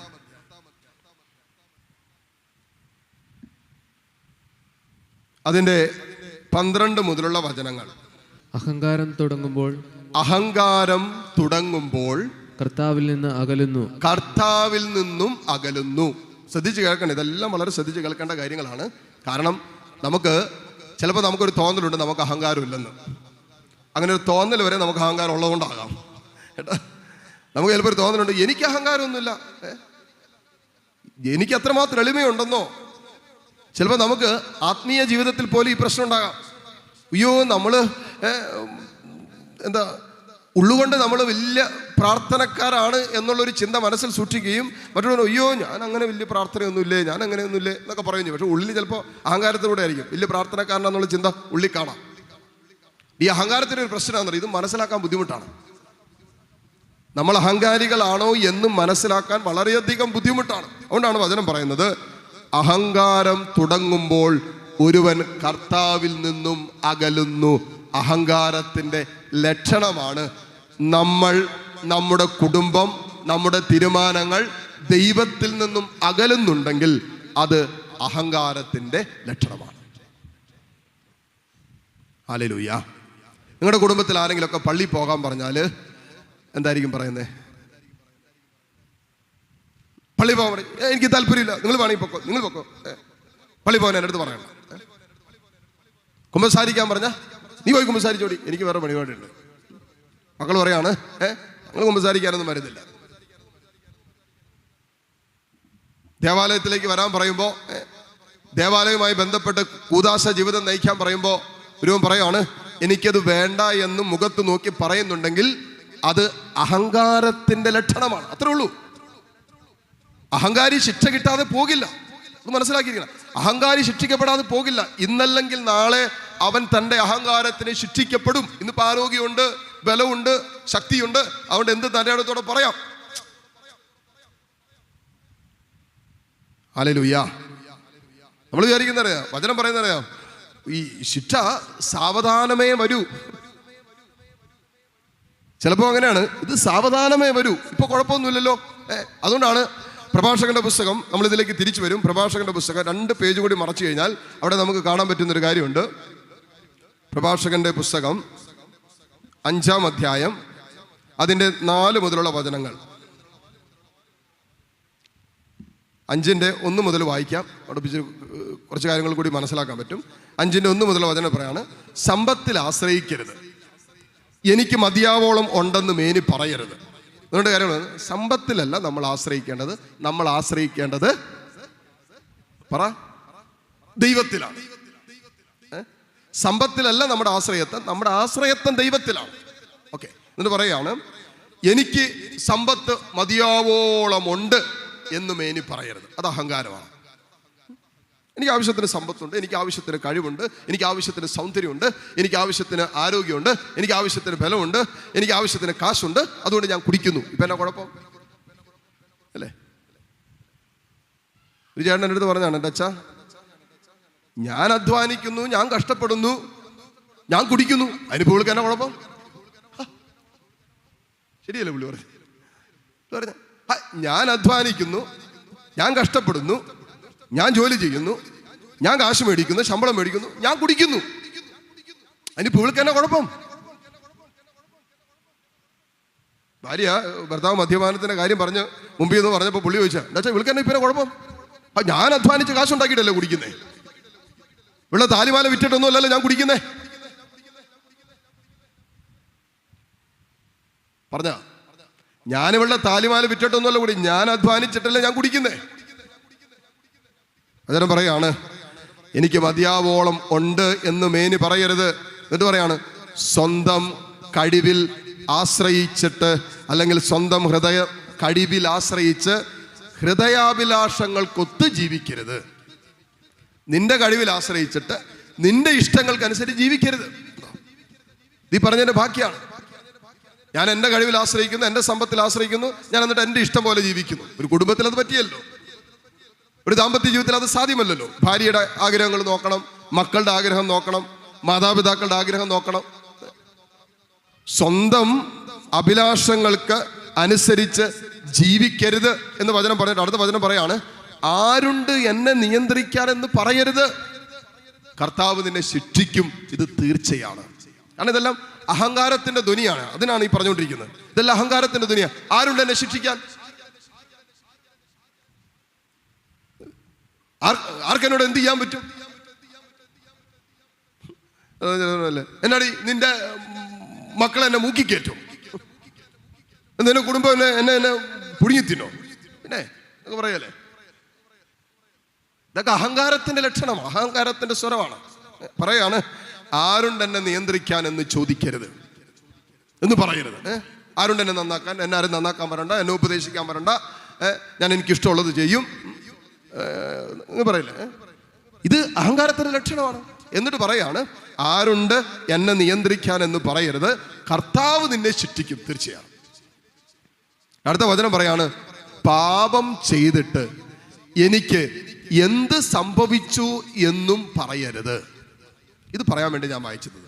പാപം ചെയ്തിട്ട് എനിക്കിപ്പോൾ കുഴപ്പമൊന്നുമില്ലല്ലോ, ദാമ്പത്യ അവിശ്വസ്തതയിലാണ് ജീവിച്ചുകൊണ്ടിരിക്കുന്ന കുറച്ച് നാളുകളായിട്ട്. ജീവിത പങ്കാളി അറിയാതെ, മക്കൾ അറിയാതെ ഒരു ദാമ്പത്യ അവിശ്വസ്തതയിലാണ് ജീവിച്ചുകൊണ്ടിരിക്കുന്നത്. ചിലപ്പോൾ ചില ഫോൺ ബന്ധങ്ങളാകാം, ചില ഫോൺ കോളുകളാകാം, ചില മെസ്സേജ് ബന്ധങ്ങളാകാം,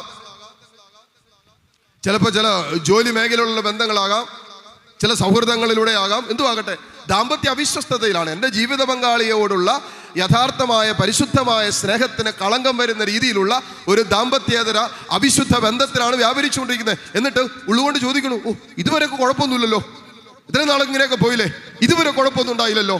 പാപം ചെയ്തിട്ട് എനിക്കെന്ത് സംഭവിച്ചുവെന്ന് ചോദിക്കരുത്. വചനം പറയുന്നത് കർത്തുകോപം സാവധാനമേ വരൂ. കർത്തുകോപം സാവധാനമേ വരൂ. ഹല്ലേലൂയ. സർവ്വത്തിൽ പറഞ്ഞേ ഹല്ലേലൂയ, ഹല്ലേലൂയ, ഹല്ലേലൂയ. ചില കുടുംബത്തിലൊക്കെ ചില മാതാപിതാക്കൾ ഇതുപോലെ ചില കൊള്ളരുതായ്മകളൊക്കെ ചെയ്തു വയ്ക്കും. എന്നിട്ട് വലിയ കുഴപ്പമൊന്നുമില്ലല്ലോ എന്നൊക്കെ കരുതി അങ്ങോട്ട് പോകും. അതൊക്കെ അങ്ങോട്ട് മറച്ചു വെച്ച് അങ്ങോട്ട് പോകും.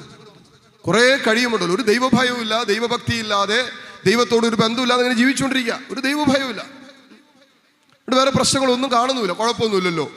ഇന്നലകളിൽ അങ്ങനെ ദൈവഭയം ഇല്ലാത്തത് കൊണ്ട് പാപം ഏറ്റു പറയാതെ ഹൃദയം കഠിനമാക്കി വെച്ച് അവിശ്വസ്തതയിലും അശുദ്ധിയിലും പാപത്തിലും ദുശീലങ്ങളിലും മദ്യപാനത്തിലും ഒക്കെ കഴിഞ്ഞ് പോയിക്കൊണ്ടിരിക്കുക. വേറെ കുഴപ്പമൊന്നുമില്ല താൻ. അപ്പൊ നമുക്കുള്ളിലുള്ളൊരു തോന്നലുണ്ട്, ആ ഇങ്ങനെയൊക്കെ ചെയ്തിട്ടും കുഴപ്പമൊന്നുമില്ലല്ലോ, പിന്നെ ഇങ്ങനെയൊക്കെ തന്നെ അങ്ങോട്ട് തുടരാം. ഹല്ലേലൂയ.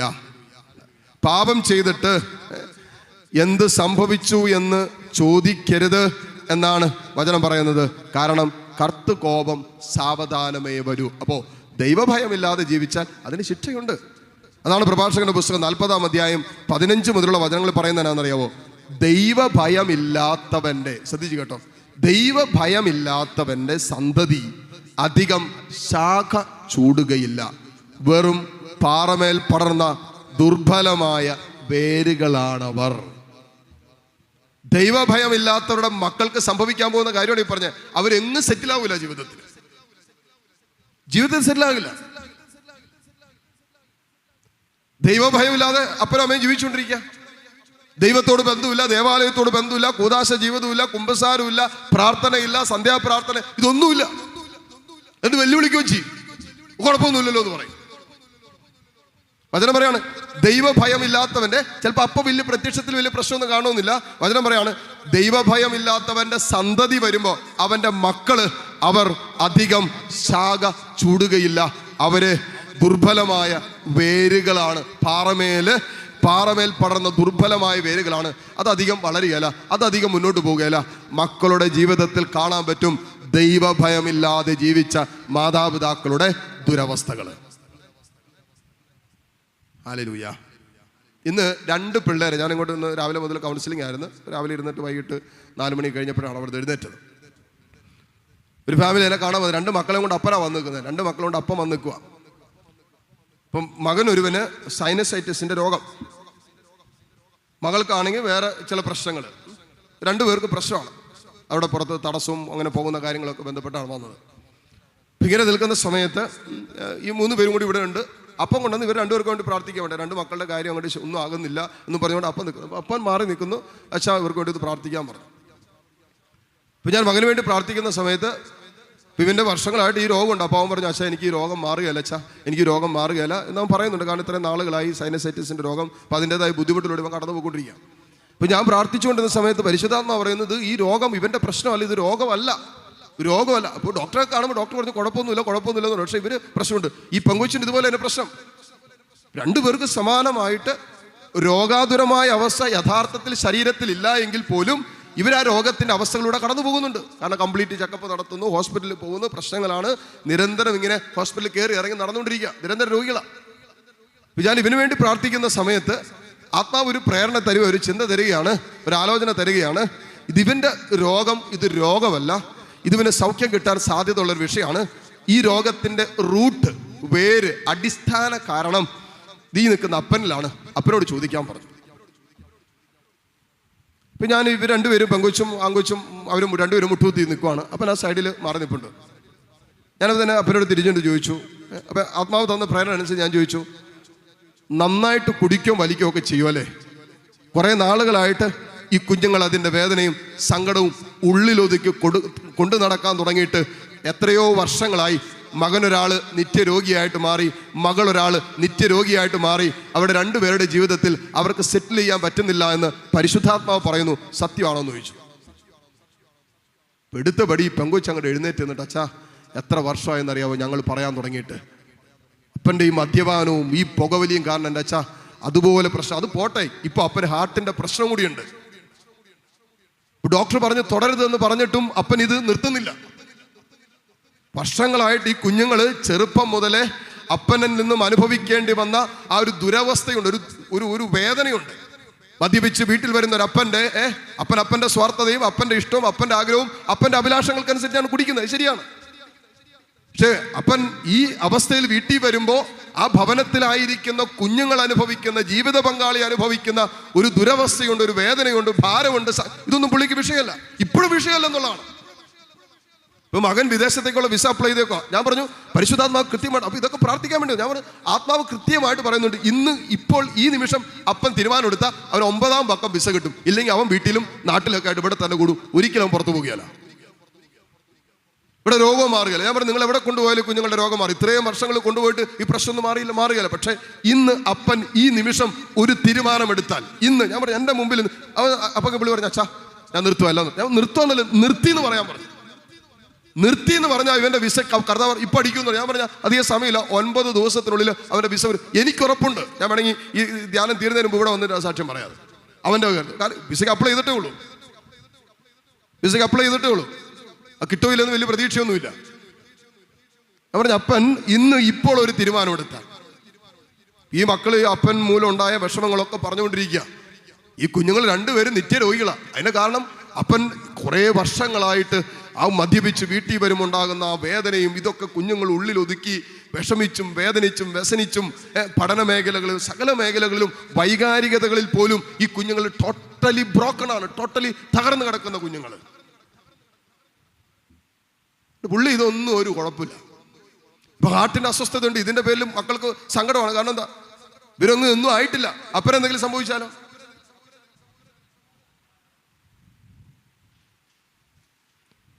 സ്വന്തം ഹൃദയാഭിലാഷങ്ങൾക്കൊത്ത് ജീവിച്ച് പാപം ചെയ്തിട്ട് എനിക്കെന്ത് സംഭവിച്ചു എന്ന് ചോദിക്കരുത്. കർത്തൃകോപം സാവധാനമേ വരൂ. അനേകം ജീവിതങ്ങളിലും കുടുംബങ്ങളിലൊക്കെ കണ്ടുകൊണ്ടിരിക്കുന്ന ഒരു ദുരവസ്ഥയാണ് പാപത്തിൻ്റെ ചില ഈ ദുരനുഭവങ്ങളും പരിണത ഫലങ്ങളും. എത്രയോ പേരിന്ന് ശരീരത്തിൽ രോഗികളായി തീർന്നിരിക്കുന്നു. എത്രയോ പേര് ശരീരത്തിൽ രോഗം വഹിക്കുന്നവരുണ്ട്. അതിൻ്റെ കാരണം വചനം തന്നെ നമ്മൾ ഓർമ്മപ്പെടുത്തുന്നതാണ്. ചിലര് പാപം മൂലം രോഗികളായി തീർന്നവരുണ്ട്. സങ്കീർത്തനത്തിലൂടെ കടന്നു പോകുമ്പോൾ അതിൻ്റെ 107-ാമത്തെ സങ്കീർത്തനം 17 മുതലുള്ള വചനങ്ങളിൽ സങ്കീർത്തകൻ പറയുകയാണ്, പാപകരമായ മാർഗങ്ങൾ പിന്തുടർന്ന് ചിലർ രോഗികളായി തീർന്നു. ശ്രദ്ധിച്ചു കേട്ടോ, പാപകരമായ മാർഗങ്ങൾ പിന്തുടർന്ന് ചിലർ രോഗികളായി തീർന്നു. തങ്ങളുടെ അകൃത്യങ്ങളാൽ അവർ ദുരിതത്തിലായി. ഇന്ന് പല ദുരിതങ്ങളുടെയും കാരണം അവരുടെ അകൃത്യങ്ങളാണ്. ഹല്ലേലൂയ. അല്ലെ, ഒത്തിരി പേരുടെ സാമ്പത്തിക തകർച്ചയുടെ കാരണം എന്താ? സ്വന്തം തീരുമാനമാണ്. നിന്ന് വന്ന ഒരു സഹോദരൻ ധ്യാനമൊക്കെ കൂടി കംപ്ലീറ്റ് മദ്യപാനമൊക്കെ അവസാനിപ്പിച്ച് ഇതെല്ലാം കഴിഞ്ഞിട്ട് പുള്ളി പിറ്റേ മാസത്തെ വലിക്കാതെയും കുടിക്കാതിരുന്നതിൻ്റെ ഈ പറയുന്ന കാശക്കാട്ട് ദശാംശമൊക്കെ കാരിസ്മനിൽ വന്നു. കാരിസ്മനിൽ വന്നു കഴിഞ്ഞപ്പോൾ കാരിച്ചൻ ചോദിച്ചു, ഇത്രയും രൂപയോ? 10-35,000 രൂപ എങ്ങാണ്ട് ഉണ്ടായിരുന്നു ഒരു മാസം. അപ്പോൾ നല്ല തേങ്ങയുടെ ബിസിനസ്സൊക്കെ ഉള്ള ആളാണ്. 10-35,000 രൂപയും കൊണ്ട് വന്നിട്ട് പറയണം, അച്ഛാ ഞാൻ ഇത് ഒരു മാസക്കാലം കുടിക്കാതെയും വലിക്കാതെയും ഇരുന്നതിൻ്റെ സൂക്ഷിച്ച് വെച്ചതാണെന്ന് പറഞ്ഞുകൊണ്ടാണ് ഈ പുള്ളി ഇത് കാണിച്ചു തരുന്നത്. ഇത് കൊണ്ടുവന്നായിരുന്നു 35,000 രൂപ കൊണ്ടുവന്ന് കാരിച്ചേൽപ്പിച്ചു. പിറ്റേ മാസത്തെ കുടിക്കാതെ അതെല്ലാം മാറ്റി വെച്ചു. കുടിക്കാനുള്ള ടെൻഡൻസി വരുമ്പോൾ അതെല്ലാം എടുത്ത് മാറ്റി വെച്ചിട്ട് അങ്ങനെ കൊണ്ടുവന്നാണ്. അപ്പോൾ കാരിച്ചൻ പറഞ്ഞു, കുടിക്കാൻ തുടങ്ങിയിട്ട് എത്ര വർഷമായി? കുടിക്കാൻ തുടങ്ങിയിട്ട് എൻ്റെ അച്ഛാ എൻ്റെ 15-ാം വയസ്സിലെങ്ങാണ്ടും ഞാൻ കുടി തുടങ്ങിയതാണ്.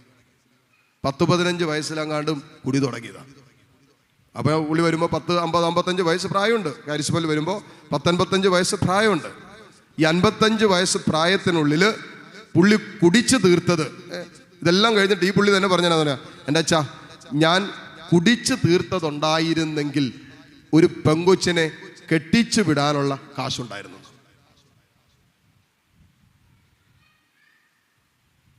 ഈശോരം പറഞ്ഞാണ്, ശരിയാണ്. 35,000 രൂപയ്ക്ക് ഒരു മാസം കുടിക്കുന്നുണ്ടെങ്കിൽ നിങ്ങളൊന്ന് ആലോചിച്ച് നോക്കിയേ.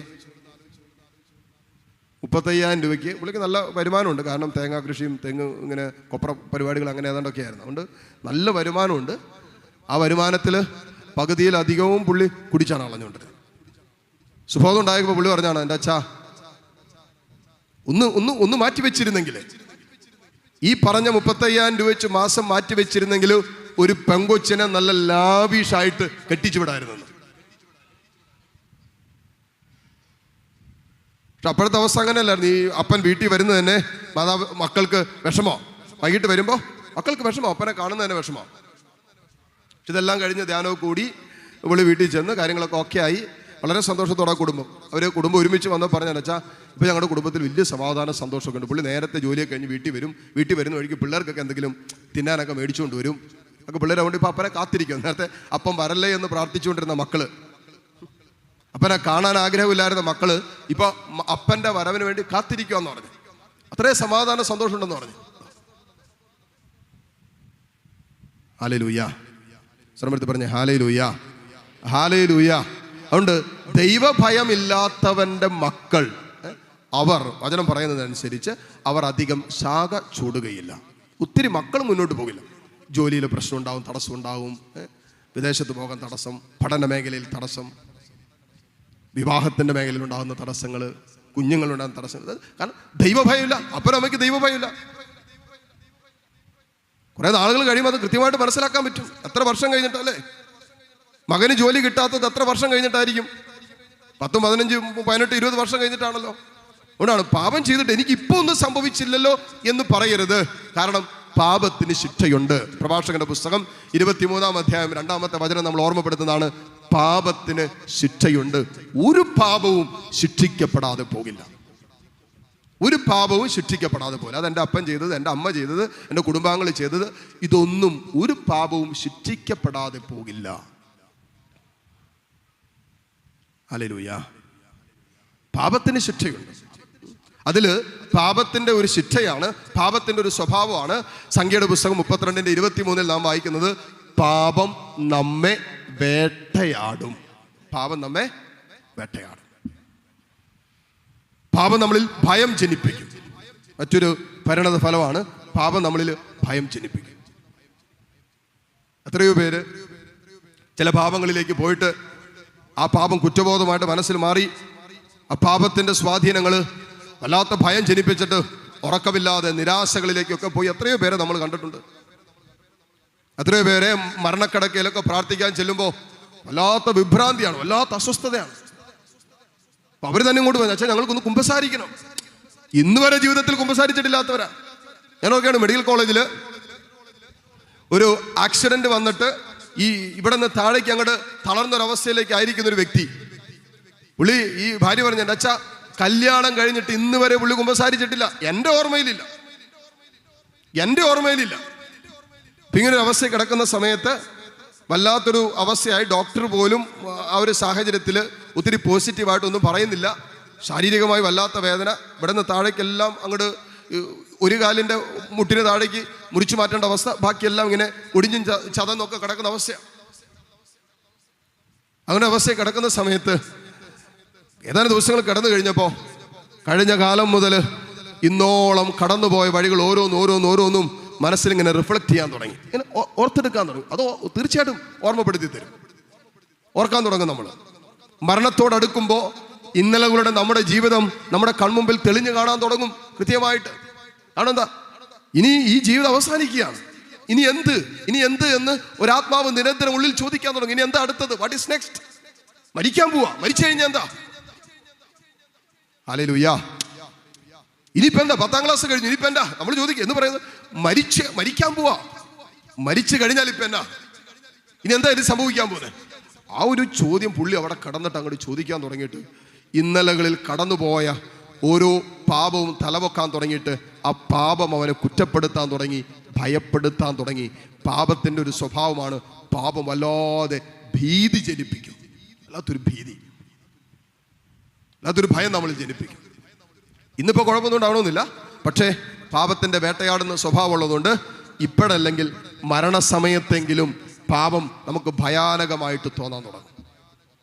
അതങ്ങോട്ട് കിടന്നിട്ട് പുള്ളിക്ക് ഉറക്കമില്ലാതായി, വല്ലാത്ത അസ്വസ്ഥതയായി. എന്നിട്ട് ഈ സഹോദരൻ തന്നെ ഭാര്യയോട് പറഞ്ഞു, എനിക്ക് ഏതെങ്കിലും ഒരു അച്ഛന്മാരെ വിളിച്ചു തരാവോ, എനിക്കൊന്ന് കുമ്പസാരിക്കണമെന്ന്. പുള്ളിക്കാരൻ, എൻ്റെ അച്ഛാ, എനിക്ക് എൻ്റെ ഏറ്റവും വലിയ വേദന എന്തായിരുന്നു അറിയാവോ? പുള്ളിക്ക് ഇത്രയും പറ്റിയിട്ടും ഒരുപക്ഷെ മരിക്കുന്ന അവസ്ഥയിലേക്ക് എത്തി എന്ന് ഡോക്ടർ പറഞ്ഞപ്പോട്ടും എൻ്റെ മനസ്സിൽ അത് വലിയ സങ്കടമൊന്നും ഉണ്ടായില്ല. പക്ഷേ പുള്ളി ഒരു കുമ്പസാരം നടത്താതെ മരിച്ചാലോ എന്നുള്ള വേദനയായിരുന്നു എൻ്റെ ഉള്ളിൽ നിന്ന്. ഭാര്യ പറഞ്ഞു ഞാനവിടെ ചെന്നപ്പോൾ, എൻ്റെ ഏറ്റവും വലിയ വേദന പുള്ളി മരിക്കുക എന്നുള്ളതല്ല അച്ഛാ. ഇപ്പൊ നമ്മളെല്ലാം മരിക്കേണ്ടതല്ലേ, പുള്ളി മരിച്ചോട്ടെ. പക്ഷേ ഇന്ന് വരെ പുള്ളി കുമ്പസാരിച്ചിട്ടില്ല. ഏതൊക്കെ വഴികളിലൂടെ, ഏതൊക്കെ പാപത്തിന്റെ വഴികളിലൂടെ പോയിട്ടുണ്ടെന്ന് എനിക്കും അറിയാം. അതിന്റെ പേരിൽ ഞങ്ങളുടെ ദാമ്പത്യത്തിൽ പല പ്രശ്നങ്ങൾ ഉണ്ടായിട്ടുള്ളതാണ്. എന്നിട്ടും പുള്ളിക്ക് ഇതുവരെ ഒരു അനുതാപം മനസ്സിലുണ്ടായില്ലല്ലോ എന്നുള്ളൊരു വിഷമത്തിലാണ് ഇത്രയും നാൾ ഞാൻ കഴിഞ്ഞുകൊണ്ടിരുന്നത്. ഇത് കേട്ടപ്പോൾ തന്നെ ഈ സഹോദരിക്ക് അറിയാവുന്ന വേറൊരു കാരിസ്മനുമായി ബന്ധമുള്ള ഒരു സഹോദരി വിളിച്ചു. ആ സഹോദരി എന്നെ വിളിച്ചിട്ട് പറഞ്ഞു, അച്ഛാ, ഇങ്ങനെയാണ് മെഡിക്കൽ കോളേജ് വരെ ഒന്ന് പോകാൻ പറ്റുമോ? ചെന്നോ പറ്റേ, അത് ഒരു കുമ്പസാരത്തിന് വേണ്ടിയിട്ടാണ്. അപ്പോൾ ഞാൻ ചോദിച്ചു, അതിനുള്ളിക്കാരനെങ്കിൽ പെർമിഷനൊക്കെ വേണം. അങ്ങനെ നമ്മൾ പെട്ടെന്ന് ഒരു പെർമിഷൻ എടുക്കാം. അപ്പോൾ അവർ ഡോക്ടറോട് ചോദിച്ചു. ഡോക്ടർ പറഞ്ഞു, ഇന്ന സമയം പറഞ്ഞു, ഇന്ന സമയത്ത് വന്ന് വേണമെങ്കിൽ ഡോക്ടറെ കണ്ടു, ഇങ്ങനെ പ്രത്യേക കാര്യത്തിലാണ്, അപ്പോൾ ഒരു തൈലാഭിഷേക പ്രാർത്ഥനയും കുമ്പസാരം എന്നൊക്കെ പറയാൻ പറഞ്ഞു. അങ്ങനെ പറഞ്ഞപ്പോൾ ഡോക്ടർ പറഞ്ഞു പോന്നോളാൻ പറഞ്ഞു. അങ്ങനെ സ്പെഷ്യൽ പെർമിഷൻ എടുത്താണ് ഞാൻ ഈ സഹോദരനെ കാണാൻ പോകുന്നത്. എൻ്റെ മുമ്പിലിരുന്ന് ഞാനൊന്നും പറഞ്ഞില്ല. ഞാൻ അവിടെ ചെന്ന് ഈ ലോഹിയിട്ട് എന്നെ കണ്ടപ്പോൾ തന്നെ എൻ്റെ മുമ്പിലിരുന്ന് ഈ സഹോദരൻ വാവിട്ട് കരയാൻ തുടങ്ങി. അപ്പോൾ ഞാൻ ഭാര്യയുടെ അടുത്തും പുറത്തേക്ക് ഇറങ്ങിക്കോളാൻ പറഞ്ഞു. ഇനി എന്തെങ്കിലും പുള്ളിക്ക് പറയണമെങ്കിലോ, വാവിട്ട് കരയാൻ തുടങ്ങി. കരച്ചിൽ നിർത്തുന്നില്ല. ഞാൻ പുള്ളി കുമ്പസാരിക്കണമെന്ന് പറഞ്ഞിട്ട് ഞാൻ കുറച്ചു നേരം അവിടെ നിന്നു. കാരണം ഒത്തിരി സമയം നമുക്കില്ല, 10-15 മിനിറ്റ് സമയത്തുള്ളിൽ നമുക്ക് അതിനുള്ളിൽ നിന്ന് ഇറങ്ങും വേണം. നമുക്ക് അതിന് നേരെ നിൽക്കാനും പറ്റിയല്ല. പുള്ളി വാവിട്ട് കരയുക. ഞാൻ അടുത്ത് എന്നിട്ട് ചോദിച്ചു, കുമ്പസാരിക്കണ്ടേ? അച്ഛാ, കുറച്ച് ദിവസമായിട്ട് എനിക്ക് ഉറക്കം പോലും കിട്ടുന്നില്ല. ഞാൻ എൻ്റെ യൗവനത്തിൽ ചെയ്തത് ഓരോന്നും എൻ്റെ മനസ്സിലേക്ക് ഇങ്ങനെ തെളിഞ്ഞു വന്നിട്ട് എനിക്ക് ഉറക്കം പോലും കിട്ടുന്നില്ല. വല്ലാത്തൊരു ഭയം എൻ്റെ ഉള്ളിലേക്ക് വരുക, വല്ലാത്തൊരു ഭയം. എനിക്ക് ഉറപ്പായി, ഏകദേശം എനിക്ക് ഉറപ്പായി, ചിലപ്പോൾ ഞാൻ ഈ ഹോസ്പിറ്റലിൽ നിന്ന് തിരിച്ച് ഭവനത്തിലേക്ക് പോകുമോ ഇല്ലയോ എന്ന് എനിക്കറിയില്ല. അതുകൊണ്ട് എനിക്ക് ഒരു കാര്യം ഉറപ്പാണ്, ചിലപ്പോൾ ഞാൻ ഇവിടെ കടന്ന് മരിക്കാം. പക്ഷെ എനിക്കിപ്പോൾ ഉറക്കം, ഈ ഇന്നലകളിൽ ചെയ്ത ഓരോന്ന് മനസ്സിലേക്ക് വന്നിട്ട് വല്ലാത്തൊരു ഭയം. എന്താ പറയണ്ട അച്ഛാ, ഞാൻ എൻ്റെ ജീവിത പങ്കാളിയോട് അവിശ്വസ്തത കാണിച്ചിട്ടുണ്ട്. മക്കളെ അവരോട് ഞാൻ ഒരു അപ്പൻ എന്ന നിലയിൽ ഞാൻ ജീവിച്ചിട്ടില്ല അച്ഛാ. അച്ഛാ ഇതൊക്കെ പറയുമ്പോൾ ഞാൻ ചോദിച്ചു, കുമ്പസാരിക്കണ്ടേ? നമുക്കൊന്ന് കുമ്പസാരിക്കാം. കുമ്പസാരിച്ച് കഴിഞ്ഞിട്ട് ഞാൻ തൈലമൊക്കെ പൂശി പ്രാർത്ഥിക്കാം, കർത്താവ് സുഖപ്പെടുത്തും, ഉറപ്പായിട്ടും കർത്താവ് സുഖപ്പെടുത്തും ഒക്കെ പറഞ്ഞു. പുള്ളി പിന്നെ അവിടെ കട്ടിലെ കടന്ന് തന്നെയാണ്, എഴുന്നേറ്റിരിക്കാനൊന്നും പറ്റില്ല. ഞാൻ ആ സൈഡിൽ പോയിട്ടിരുന്നു. അങ്ങനെ പുള്ളി നല്ലൊരു കുമ്പസാരം നടത്തി. നമുക്കറിയാം, ഒരു കുമ്പസാരം കേൾക്കുമ്പോൾ അറിയാം ആ കുമ്പസാരത്തിൽ ആത്മാർത്ഥതയുണ്ടോ എന്ന്. ചിലർ കുമ്പസാരിക്കാൻ പറയുന്നത് സ്ഥിരം ഇത് തന്നെയായിരിക്കും അല്ലേ. ഒരു ലിസ്റ്റുണ്ട്, ആദ്യ കുർബാന സ്വീകരണത്തിൻ്റെ ഒരു ലിസ്റ്റുണ്ട്. അത് ഇപ്പോഴും കളഞ്ഞിട്ടില്ല, വീട്ടിൽ എവിടെ വെച്ചേക്കോ. 2 കൂടെ കുമ്പസാരിക്കാൻ നേരത്തെ തുണ പറഞ്ഞിട്ടുണ്ട്, പിച്ചിയിട്ടുണ്ട്, മാന്തിയിട്ടുണ്ട്,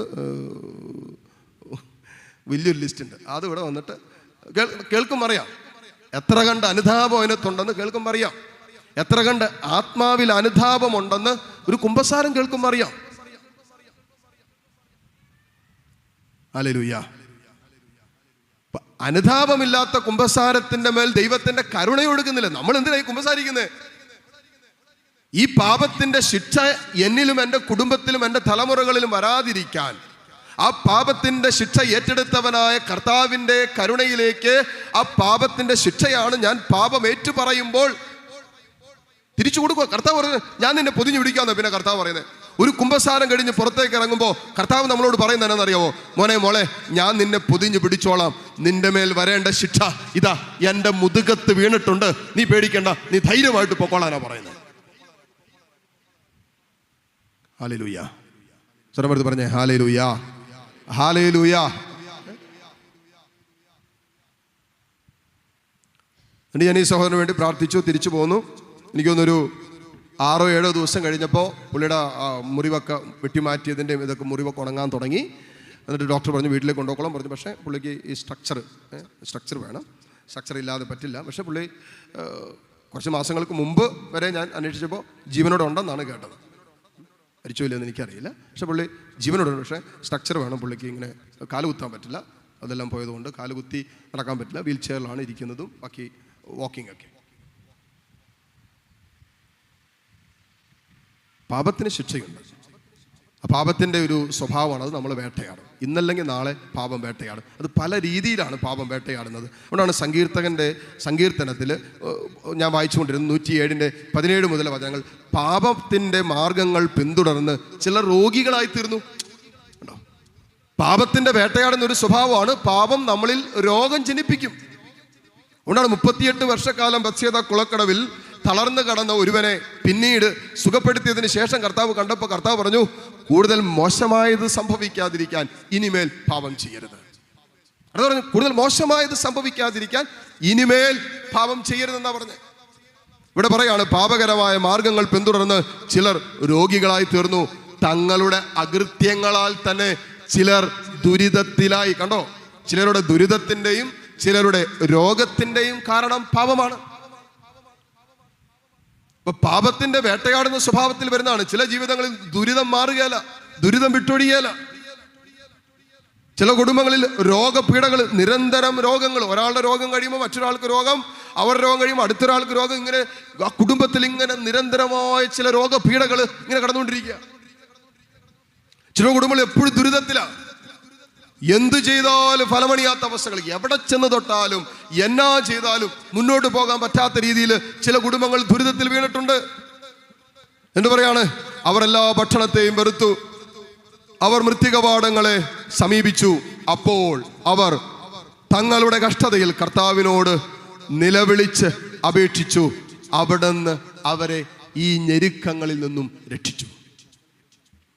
അപ്പോൾ അവിടുന്ന് അവരെ ഈ ഞെരുക്കങ്ങളിൽ നിന്നും രക്ഷിച്ചു എന്നാണ് വചനം പറയുന്നത്. ഇനി സങ്കീർത്തനം 39 അധ്യായം അതിൻ്റെ 11 മുതലുള്ള വചനങ്ങൾ. സങ്കീർത്തനം 39:11 മുതലുള്ള വചനങ്ങൾ പറയാണ്, പാപം നിമിത്തം മനുഷ്യനെ അങ്ങ് ശിക്ഷിക്കുമ്പോൾ.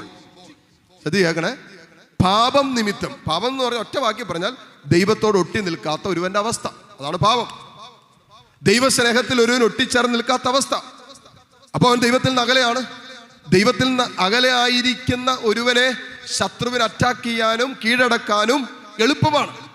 അപ്പോൾ പാപം മൂലം അല്ലെങ്കിൽ പാപനിമിത്തം മനുഷ്യനെ അങ്ങ് ശിക്ഷിക്കുമ്പോൾ, അപ്പൊ പാപത്തിന് ശിക്ഷയുണ്ട്. പാപം മൂലം മനുഷ്യനെ അങ്ങ് ശിക്ഷിക്കുമ്പോൾ അതിനെ പറയാണ്, അവന് പ്രിയങ്കരമായതിനെയെല്ലാം അവിടുന്ന് കീടത്തെ പോലെ നശിപ്പിച്ചു കളയും. ചിലപ്പോൾ കംപ്ലീറ്റ് തടയും. ചില കുടുംബങ്ങളിൽ ചില തലമുറകൾ വരെ നാമാവശേഷമായി പോയി. വചനം തന്നെ പറയുന്നുണ്ട്, 4ാമത്തെ തലമുറയായപ്പോൾ ആ തലമുറ തന്നെ നാമാവശേഷമായി പോയി. തലമുറകൾ വരെ ഇല്ലാതായി പോകും. പാപത്തിന്റെ ഒരു ശിക്ഷയാണ്. നമുക്ക് പ്രിയപ്പെട്ടതിനെല്ലാം കീടത്തെ പോലെ. നമുക്ക് സമ്പത്ത് പ്രിയപ്പെട്ടതാണ്, നമ്മുടെ ആരോഗ്യം പ്രിയപ്പെട്ടതാണ്, മക്കള് പ്രിയപ്പെട്ടതാണ്, നമ്മുടെ ഭാവി പ്രിയപ്പെട്ടതാണ്, ജോലി പ്രിയപ്പെട്ടതാണ്, വിവാഹം, ദാമ്പത്യം ഇതൊക്കെ പ്രിയപ്പെട്ടതാണ്. പാപം മൂലം കർത്താവ് ഒരുവനെ ശിക്ഷിക്കുമ്പോൾ അവന് പ്രിയപ്പെട്ടതിനെയെല്ലാം കീടത്തെ പോലെ നശിപ്പിച്ചു കളയുന്ന വചനം പറയുന്നത്. ഹല്ലേലൂയാ. സ്വരമെടുത്ത് പറയാവോ? ഹല്ലേലൂയാ, ഹല്ലേലൂയാ. ഉണ്ട്. പാപത്തിന്റെ ശിക്ഷ നമ്മുടെ കുടുംബങ്ങളിൽ കടക്കുമ്പോൾ ഞാനതേക്കുറിച്ച് നമ്മളൊന്ന് എഴുന്നേറ്റ് പ്രാർത്ഥിച്ചതിന് ശേഷം നമ്മൾ പറയും. നിയമലംഘനങ്ങളിലൂടെ, കർത്താവ് തന്നിരിക്കുന്ന കൽപ്പനകളുടെ ലംഘനങ്ങളിലൂടെ കടന്നുപോയിട്ടുള്ള കുടുംബങ്ങളിൽ ഇന്ന് കടന്നു പോകുന്ന ദൈവിക സംരക്ഷണമില്ലാത്ത ഒരു ലിസ്റ്റുണ്ട് വചനത്തിന്. ഇതിലേതെങ്കിലും നമ്മുടെ കുടുംബങ്ങളിൽ ഉണ്ടെങ്കിൽ ആ കുടുംബത്തിൽ എവിടെയൊക്കെയോ കുടുംബാംഗങ്ങളോ മാതാപിതാക്കളോ അല്ലെങ്കിൽ ഇപ്പോൾ ജീവിച്ചിരിക്കുന്നവരോ എവിടെയോ ചില പാപത്തിൻ്റെ കണക്ക് സൂക്ഷിക്കുന്നുണ്ട്. അത് ഏറ്റുപറയാത്തിടത്തോളം കാലം, അത് കർത്താവിൻ്റെ കാരുണ്യത്തിലേക്ക് സമർപ്പിക്കാത്തിടത്തോളം കാലം ആ പാപത്തിൻ്റെ ദുരനുഭവങ്ങൾ നമ്മൾ അനുഭവിച്ചുകൊണ്ടിരിക്കും. ഇവിടെ നമ്മൾ ചോദിക്കുക, അച്ഛാ ഞങ്ങളൊന്നും ചെയ്തില്ല, അച്ഛാ ഞങ്ങൾ പ്രാർത്ഥിക്കുന്നുണ്ട്, ഞങ്ങൾ പള്ളിയിൽ പോകുന്നു, ഞങ്ങളെല്ലാം ചെയ്യുന്നുണ്ടെന്നാണ് പറയുന്നത്. പക്ഷെ ഇപ്പോഴും പ്രശ്നം. ഒരു വീട്ടിൽ തന്നെ നിങ്ങൾ സമയം കിട്ടുമ്പോൾ എടുത്ത് വായിക്കണം. ജോഷുവ പ്രവാചകന്റെ പുസ്തകം 7-ാം അധ്യായം, ജോഷുവ 7 അതിൻ്റെ തലക്കെട്ട് എങ്ങനെയാണ്? ആഖാന്റെ പാപം. ആഖാന്റെ പാപം എന്ന് പറയുന്നതാണ്. ഇത് കഴിഞ്ഞിട്ട് നമ്മൾ എഴുന്നേക്കും. ആഖാന്റെ പാപം എന്ന് പറയുന്ന ഒരു തലക്കെട്ടാണ്. അതിനകത്ത് ജെറീക്കോയ്ക്കെതിരെയുള്ള യുദ്ധത്തിൽ ഇസ്രായേൽ ജനം വിജയം വരിച്ചു.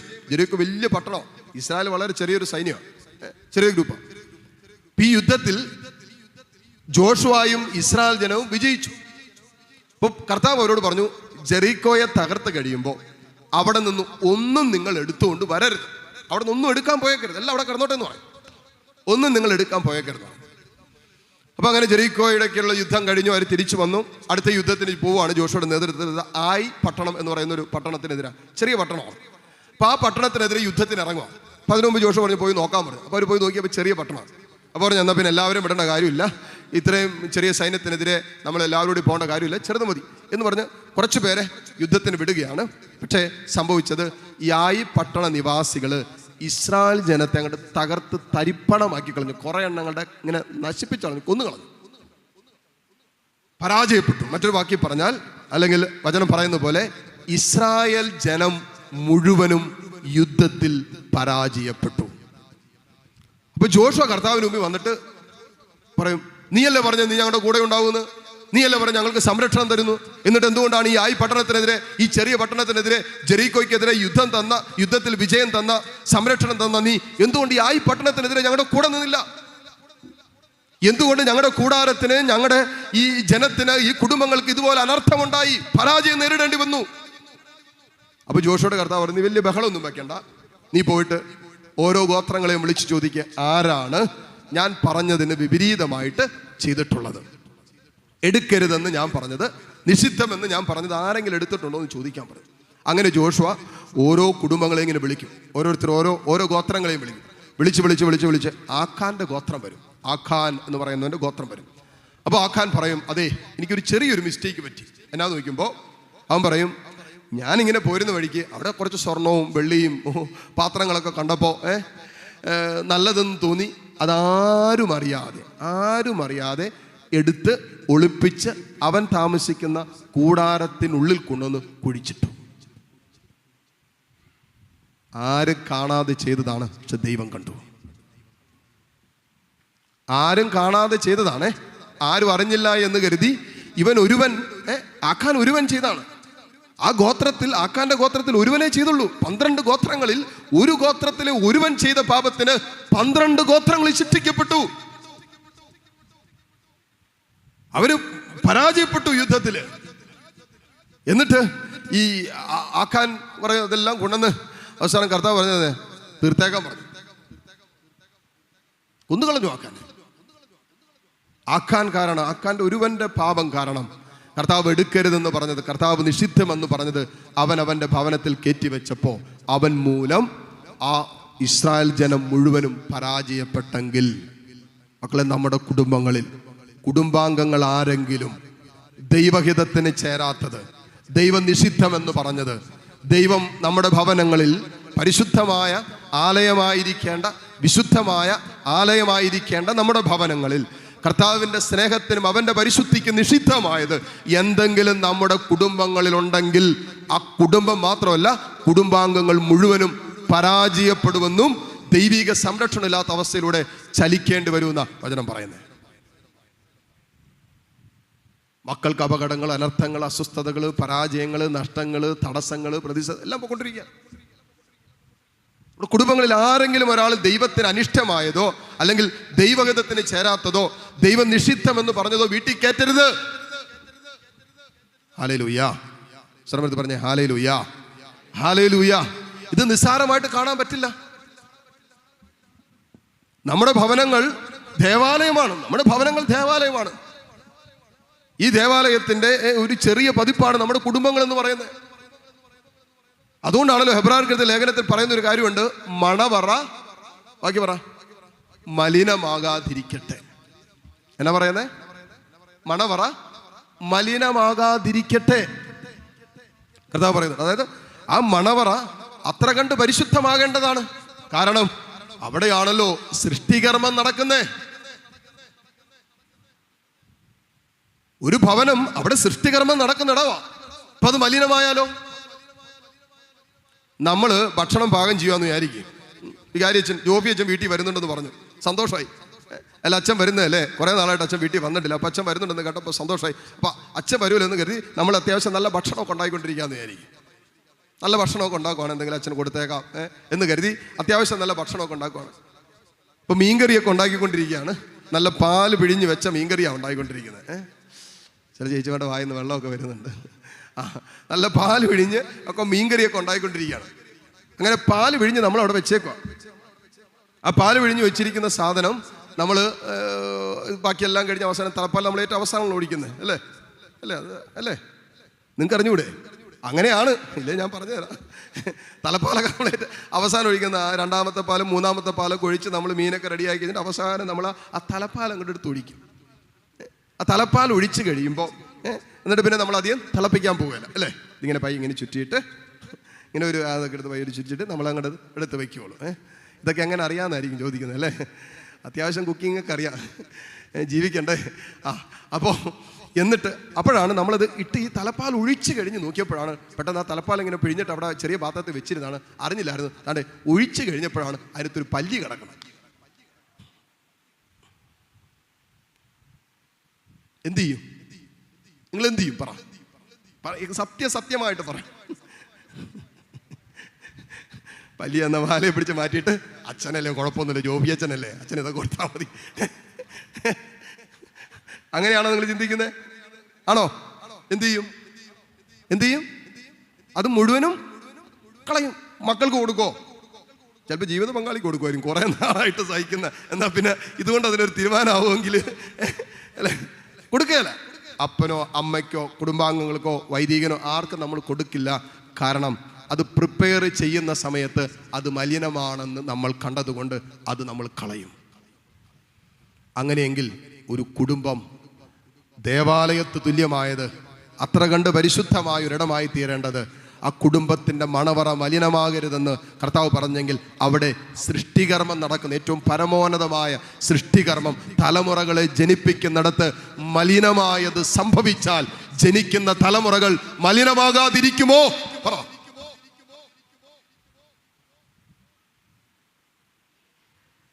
ഹല്ലേലൂയ. ഉത്തരം പറയണം. മദ്യത്തിലും ലഹരിയിലും പുകവലിയിലും ബ്ലൂ ഫിലിം കണ്ടും മ്ലേച്ഛത കണ്ടും ഒരു തലമുറയ്ക്ക് ജന്മം കൊടുക്കുമ്പോൾ അഹങ്കാരത്തിലും വെറുപ്പിലും വിദ്വേഷത്തിലും പാപകരമായ ജീവിതത്തിന്റെ അനുഭവത്തിന്റെ നടുവിൽ ഒരു തലമുറയ്ക്ക് ജന്മം കൊടുക്കുമ്പോൾ അത് മലിനമാകാതിരിക്കുമോ എന്നുള്ളതാണ് ചോദ്യം. യോബിന്റെ പുസ്തകത്തിൽ ചോദിക്കുന്നുണ്ട്, അശുദ്ധമായതിൽ നിന്നും വിശുദ്ധമായതുണ്ടാക്കാൻ ആർക്ക് കഴിയും? പറ്റില്ല. അശുദ്ധമായതിൽ നിന്നും വിശുദ്ധമായതുണ്ടാക്കാൻ ആർക്ക് കഴിയും? യോഹന്നാന്റെ സുവിശേഷം 3-ാം അധ്യായത്തിൽ നമ്മൾ വായിക്കുന്നുണ്ട്, ജഡത്തിൽ നിന്ന് ജനിക്കുന്നത് ജഡികവും ആത്മാവിൽ നിന്ന് ജനിക്കുന്നത് ആത്മാവുമാണ്. ജഡത്തിൽ നിന്ന് ജനിക്കുന്നത് ജഡികമാണ്, ആത്മാവിൽ നിന്ന് ജനിക്കുന്നത് ആത്മാവാണ്. അതുകൊണ്ട് മണവറ എന്ന് പറയുന്നത് നമ്മുടെ കുടുംബങ്ങൾ അത്ര കണ്ട് പരിശുദ്ധമാകേണ്ട ഇടങ്ങളാണ്. ആ കുടുംബത്തിലിരുന്നാണ് മൊബൈലിലൂടെ ബ്ലൂ ഫിലിം കാണുക, മ്ലേച്ഛത കാണുക, ഭാര്യയും ഭർത്താവും കൂടെ ഒരുമിച്ചിരുന്ന കാണുന്നത്. അതാണ് അതിനേക്കാളും വലിയ തമാശ. രണ്ടുപേരും കൂടെ ഒരുമിച്ചിരുന്നാണ് ഈ മ്ലേച്ഛത കണ്ടുകൊണ്ടിരിക്കുന്നത്, അപരന്റെ നഗ്നത കണ്ടുകൊണ്ടിരിക്കുന്നത്. വചനം പറയുന്ന അപരന്റെ നഗ്നത അനാവരണം ചെയ്യപ്പെടരുത് നമ്മുടെ കുടുംബങ്ങളിൽ. ഹല്ലേലൂയ. ഇത് കണ്ടുകൊണ്ടിരിക്കുക. വീട്ടിനകത്തിരുന്നാണ് ഇത് ചെയ്തുകൊണ്ടിരിക്കുന്നത്. സ്വന്തം വീട്ടിലാണ് ഷാപ്പ് പോലെ മദ്യപാനം നടന്നുകൊണ്ടിരിക്കുന്നത്. വീട്ടില്, സ്വന്തം ഭവനത്തില് അപ്പനും മക്കളും കൂടെ ഒക്കെ ഒരുമിച്ചിരുന്ന് ഒരു ടേബിളിന്റെ അവിടെ പുറത്ത് വെച്ചിട്ട് ഇത് മോന്തിക്കൊണ്ടിരിക്കുക. അത് ഒരു ഫംഗ്ഷൻ, ഒരു കല്യാണോ ഒരു മാമോദീസയോ അല്ലെങ്കിൽ അങ്ങനെ ഏതെങ്കിലുമൊക്കെ ഒരു വിവാഹമൊക്കെ ഒരു കുടുംബത്തിൽ നടക്കുമ്പോൾ മക്കളെ, ദയവായിട്ട് കർത്താവിന് അനിഷ്ടമായതും കർത്താവ് വചനത്തിലൂടെ പറഞ്ഞിരിക്കുന്ന നിഷിദ്ധമായതും നമ്മുടെ ഭവനങ്ങളിൽ കയറ്റരുത്. ഹല്ലേലൂയ. ഇത് ചെയ്യരുത്. എന്നിട്ട് വലിയ ആഘോഷം ആർഭാടമൊക്കെ ആയിട്ട് കല്യാണം നടത്തും, ഒരു ഇവിടെ കെട്ട് നടക്കുന്നു, പെണ്ണും ചെറുക്കനും വീട്ടിൽ വരുന്നു, ഇപ്പുറത്ത് വലിയ മദ്യക്കച്ചവടം നടന്നുകൊണ്ടിരിക്കുക, തൊട്ടപ്പുറത്ത് തന്നെ ഷാപ്പ. ഈ വീട്ടിലാണ് ഈ ഭവനത്തില് എത്ര നാള് സമാധാനം ഉണ്ടാവും, സ്വസ്ഥത ഉണ്ടാകും? പരിശുദ്ധമായി കൂട്ടിച്ചേർക്കപ്പെട്ട പരിശുദ്ധ കുർബാനയുടെ മധ്യേ ഒരുമിച്ച് ചേർക്കപ്പെട്ട കൃപയുടെ നിറവിൽ മാത്രമേ ഒരു ദാമ്പത്യ ജീവിതം മുന്നോട്ട് പോകുള്ളൂ എന്ന് വചനത്തിൽ പറഞ്ഞിട്ടുള്ള ഒരു വിഷയം കൃപയില്ലാതെ ആരംഭിച്ചാൽ അതെങ്ങനെ തുടരാൻ പറ്റും? അതെങ്ങനെ തുടരാൻ പറ്റും? പാപത്തിലാണ് ഒരു ദാമ്പത്യത്തിന്റെ ആരംഭം കിടക്കുന്നത്. മധ്യത്തിലാണ് ഒരു ദാമ്പത്യം ആരംഭിച്ചിരിക്കുന്നത്. മധ്യത്തിലാണ് ഒരു തലമുറയ്ക്ക് ജന്മം കൊടുത്തുകൊണ്ടിരിക്കുന്നത് പോലും. ഹല്ലേലൂയ. സർവ്വത്ത് പറഞ്ഞേ ഹല്ലേലൂയ, ഹല്ലേലൂയ, ഹല്ലേലൂയ. ഇവിടെ ദാമ്പത്യ വിശ്വസ്തത വളരെ പ്രധാനപ്പെട്ടതാണ്. ദാമ്പത്യ വിശ്വസ്തത വളരെ പ്രധാനപ്പെട്ടതാണ്. ചില ദാമ്പത്യങ്ങളിൽ പോലും സംഭവിച്ചുകൊണ്ടിരിക്കുന്ന ഒരു കാര്യം പറയുമ്പോൾ വേദനയുണ്ട്. സ്വന്തം ജീവിത പങ്കാളിയോട് കൂടെ കിടപ്പറ പങ്കുവെക്കുമ്പോഴും അന്യ സ്ത്രീയെയും അന്യ പുരുഷനെയും മനസ്സിൽ കണ്ടുകൊണ്ട് പാപകരമായ ചിന്തയോടെ ദാമ്പത്യ ബന്ധത്തിൽ ഏർപ്പെടുമ്പോൾ അവിടെ മണവറ മലിനമാകുകയാണ്. മണവറ മലിനമാക്കരുത്. അല്ലെങ്കിൽ ഇന്നലെ കണ്ടതും അവിടെ കണ്ടതും അതിലൂടെ കണ്ടതും അശുദ്ധി കണ്ടതൊക്കെ തലക്കകത്ത് സൂക്ഷിച്ചുകൊണ്ടാണ്. ഇത് സ്നേഹത്തിന്റെ പൂർത്തീകരണമാണ്. പരിശുദ്ധമായ സ്നേഹത്തിന്റെ പങ്കുവെക്കലാണ് ഒരു ദാമ്പത്യം എന്ന് പറയുന്നത്. ആ സ്നേഹത്തിന് പരിശുദ്ധി ഇല്ലെങ്കിലോ ജഡികമായ തൃപ്തീകരിക്കൽപ്പെടൽ മാത്രമായിട്ട് മാറുന്നത്. അതുകൊണ്ടാണല്ലോ നമ്മൾ തോബിത്തിന്റെ പുസ്തകത്തിൽ വായിക്കുന്നുണ്ടല്ലോ, വിവാഹ ജീവിതത്തിന്റെ ആദ്യ നാളുകളിൽ പറയുന്ന ഒരു കാര്യമാണ്. ആദ്യ ദിവസം മോനെ എൻ്റെ ജഡത്തിന്റെ അഭിലാഷങ്ങൾക്ക് അനുസരിച്ചല്ല ഞാൻ നിന്നെ സ്നേഹിച്ചതും സ്വീകരിച്ചതും പരിശുദ്ധമായ പ്രേമത്താലാണ്. എൻ്റെ ജഡത്തെ തൃപ്തിപ്പെടുത്താൻ വേണ്ടിയിട്ടല്ല, പരിശുദ്ധമായ പ്രേമത്താലാണ്. എനിക്കിപ്പോഴും അറിയാം, കല്യാണം കഴിഞ്ഞ ആദ്യ ദിവസം ആക്സിഡന്റ് ആയിട്ട് ജീവിത പങ്കാളി തളർന്നു പോയിട്ട് ഇന്നും 16-17 വർഷമായിട്ട് ഈ ജീവിത പങ്കാളി എടുത്തുകൊണ്ട് നടക്കുന്ന ഒരു ഭർത്താവിനെ എനിക്കറിയാം. 16 വർഷമായി ദാമ്പത്യത്തിൽ ആ സഹോദരിയുമായിട്ട് ഒരു കുടുംബത്തിന്റെ ഒരു ദാമ്പത്യത്തിൻ്റെതായ ഒരു റിലേഷൻഷിപ്പും സാധ്യമാകാതെ ഒരു ജീവശവമായിട്ട് 16 വർഷക്കാലം ഒരു ഭർത്താവ് കൊണ്ട് നടക്കുക. ഭാര്യ ചോദിച്ചു, എന്നെ കളഞ്ഞുകൂടെ നിങ്ങൾക്ക്, എന്നെ ഉപേക്ഷിച്ചുകൂടെ നിങ്ങൾക്ക്? ഒരു ഭാര്യ എന്ന രീതിയിൽ നിങ്ങളുടെ ശാരീരികമായ ആഗ്രഹം പോലും എനിക്ക് തൃപ്തിപ്പെടുത്താൻ പറ്റണില്ലല്ലോ, എന്നെ അങ്ങോട്ട് ഉപേക്ഷിച്ചൂടെ എന്ന് ഭാര്യ വേദനയോടെ ഭർത്താവിനോട് ചോദിച്ചു പറഞ്ഞ്, ഞാൻ നിന്റെ ശരീരത്തെയല്ല സ്നേഹിച്ചതും വിവാഹം കഴിച്ചതെന്ന്. നീ ജീവിച്ചിരിക്കുന്നിടത്തോളം കാലം നിന്നോട് വിശ്വസ്തനായിരിക്കും. അതാണ് ദൈവത്തിന്റെ മുമ്പിൽ ഞാൻ പറഞ്ഞത്, മരണമല്ലാതെ മറ്റൊന്നും നമ്മെ വേർപെടുത്തുന്നില്ല എന്നല്ലേ തമ്പുരാന്റെ മുമ്പിൽ നമ്മൾ വാഗ്ദാനം കൊടുത്തതെങ്കിൽ, മരണമല്ലാതെ മറ്റൊന്നും നമ്മളെ വേർപെടുത്തില്ല. നീ എത്ര കണ്ട് തളർന്നു പോയാലും, ഇനിയും എത്ര വർഷം നീ ഇങ്ങനെ കടന്നാലും, നിന്റെ മലമൂത്ര വിസർജനങ്ങൾ എത്ര വർഷം കൂടി ഞാൻ കോരേണ്ടി വന്നാലും, നീ ജീവനുള്ളിടത്തോളം കാലം നീ എൻ്റെ കൂടെ തന്നെ ഉണ്ടാകും. മറ്റാരെയും നിർത്തിയിട്ടില്ല, ഒരു വേലക്കാരിയെ നിർത്തിയിട്ടില്ല, വേലക്കാരനെ നിർത്തിയിട്ടില്ല. ഈ സഹോദരൻ പറഞ്ഞതാണ്, എൻ്റെ ഭാര്യയെ ശുശ്രൂഷിക്കാൻ എൻ്റെ അച്ഛൻ ഞാൻ ജോലി വേണ്ടെന്ന് വെച്ചിട്ട് ഇറങ്ങിയതാണ്. കാരണം ദൈവമാണ് ഞങ്ങളെ കൂട്ടിച്ചേർത്തത്. അത് മരണം വരെയാണെങ്കിൽ അതങ്ങനെ തന്നെ ആയിരിക്കും. ഈ ഭർത്താവിന്, ഈ പുരുഷന് ആ പുരുഷൻ്റെതായ ഒരാഗ്രഹവും സാധിച്ചു കൊടുക്കാൻ പറ്റാത്ത ജീവശവമായ ഒരു ഭാര്യയെ കഴിഞ്ഞ 16 വർഷമായിട്ട് എടുത്തുകൊണ്ട് സകല കാര്യങ്ങളും ചെയ്യുക എന്ന് പറഞ്ഞാൽ അത്ര എളുപ്പമുള്ള കാര്യമൊന്നുമല്ല. അതിന് സാധ്യമായത് ഈ പരിശുദ്ധമായ സ്നേഹം ആ ദാമ്പത്യത്തിൽ ഉണ്ടായതുകൊണ്ടാണ്. സ്നേഹത്തിന്റെ പരിശുദ്ധി പോയാൽ, സ്നേഹത്തിന് കളങ്കമേറ്റാൽ, സ്നേഹത്തിൽ മാലിന്യം കലർന്നാൽ, മക്കളെ പിന്നെ ചെയ്യുന്ന കാര്യങ്ങളിലെല്ലാം മലിനതയുണ്ടാകും. പറയുന്ന വാക്കിൽ മാലിന്യം ഉണ്ടാവും, കള്ളത്തരം ഉണ്ടാവും, നുണയുണ്ടാവും. ചെയ്യുന്ന കാര്യങ്ങളിൽ മീതെല്ലാം ഒരു വിശ്വാസം ഉണ്ടാകണമെന്നില്ല, സ്നേഹം ഉണ്ടാകണമെന്നില്ല. ഹല്ലേലൂയ. സർവ്വത്ത് പറഞ്ഞേ ഹല്ലേലൂയ.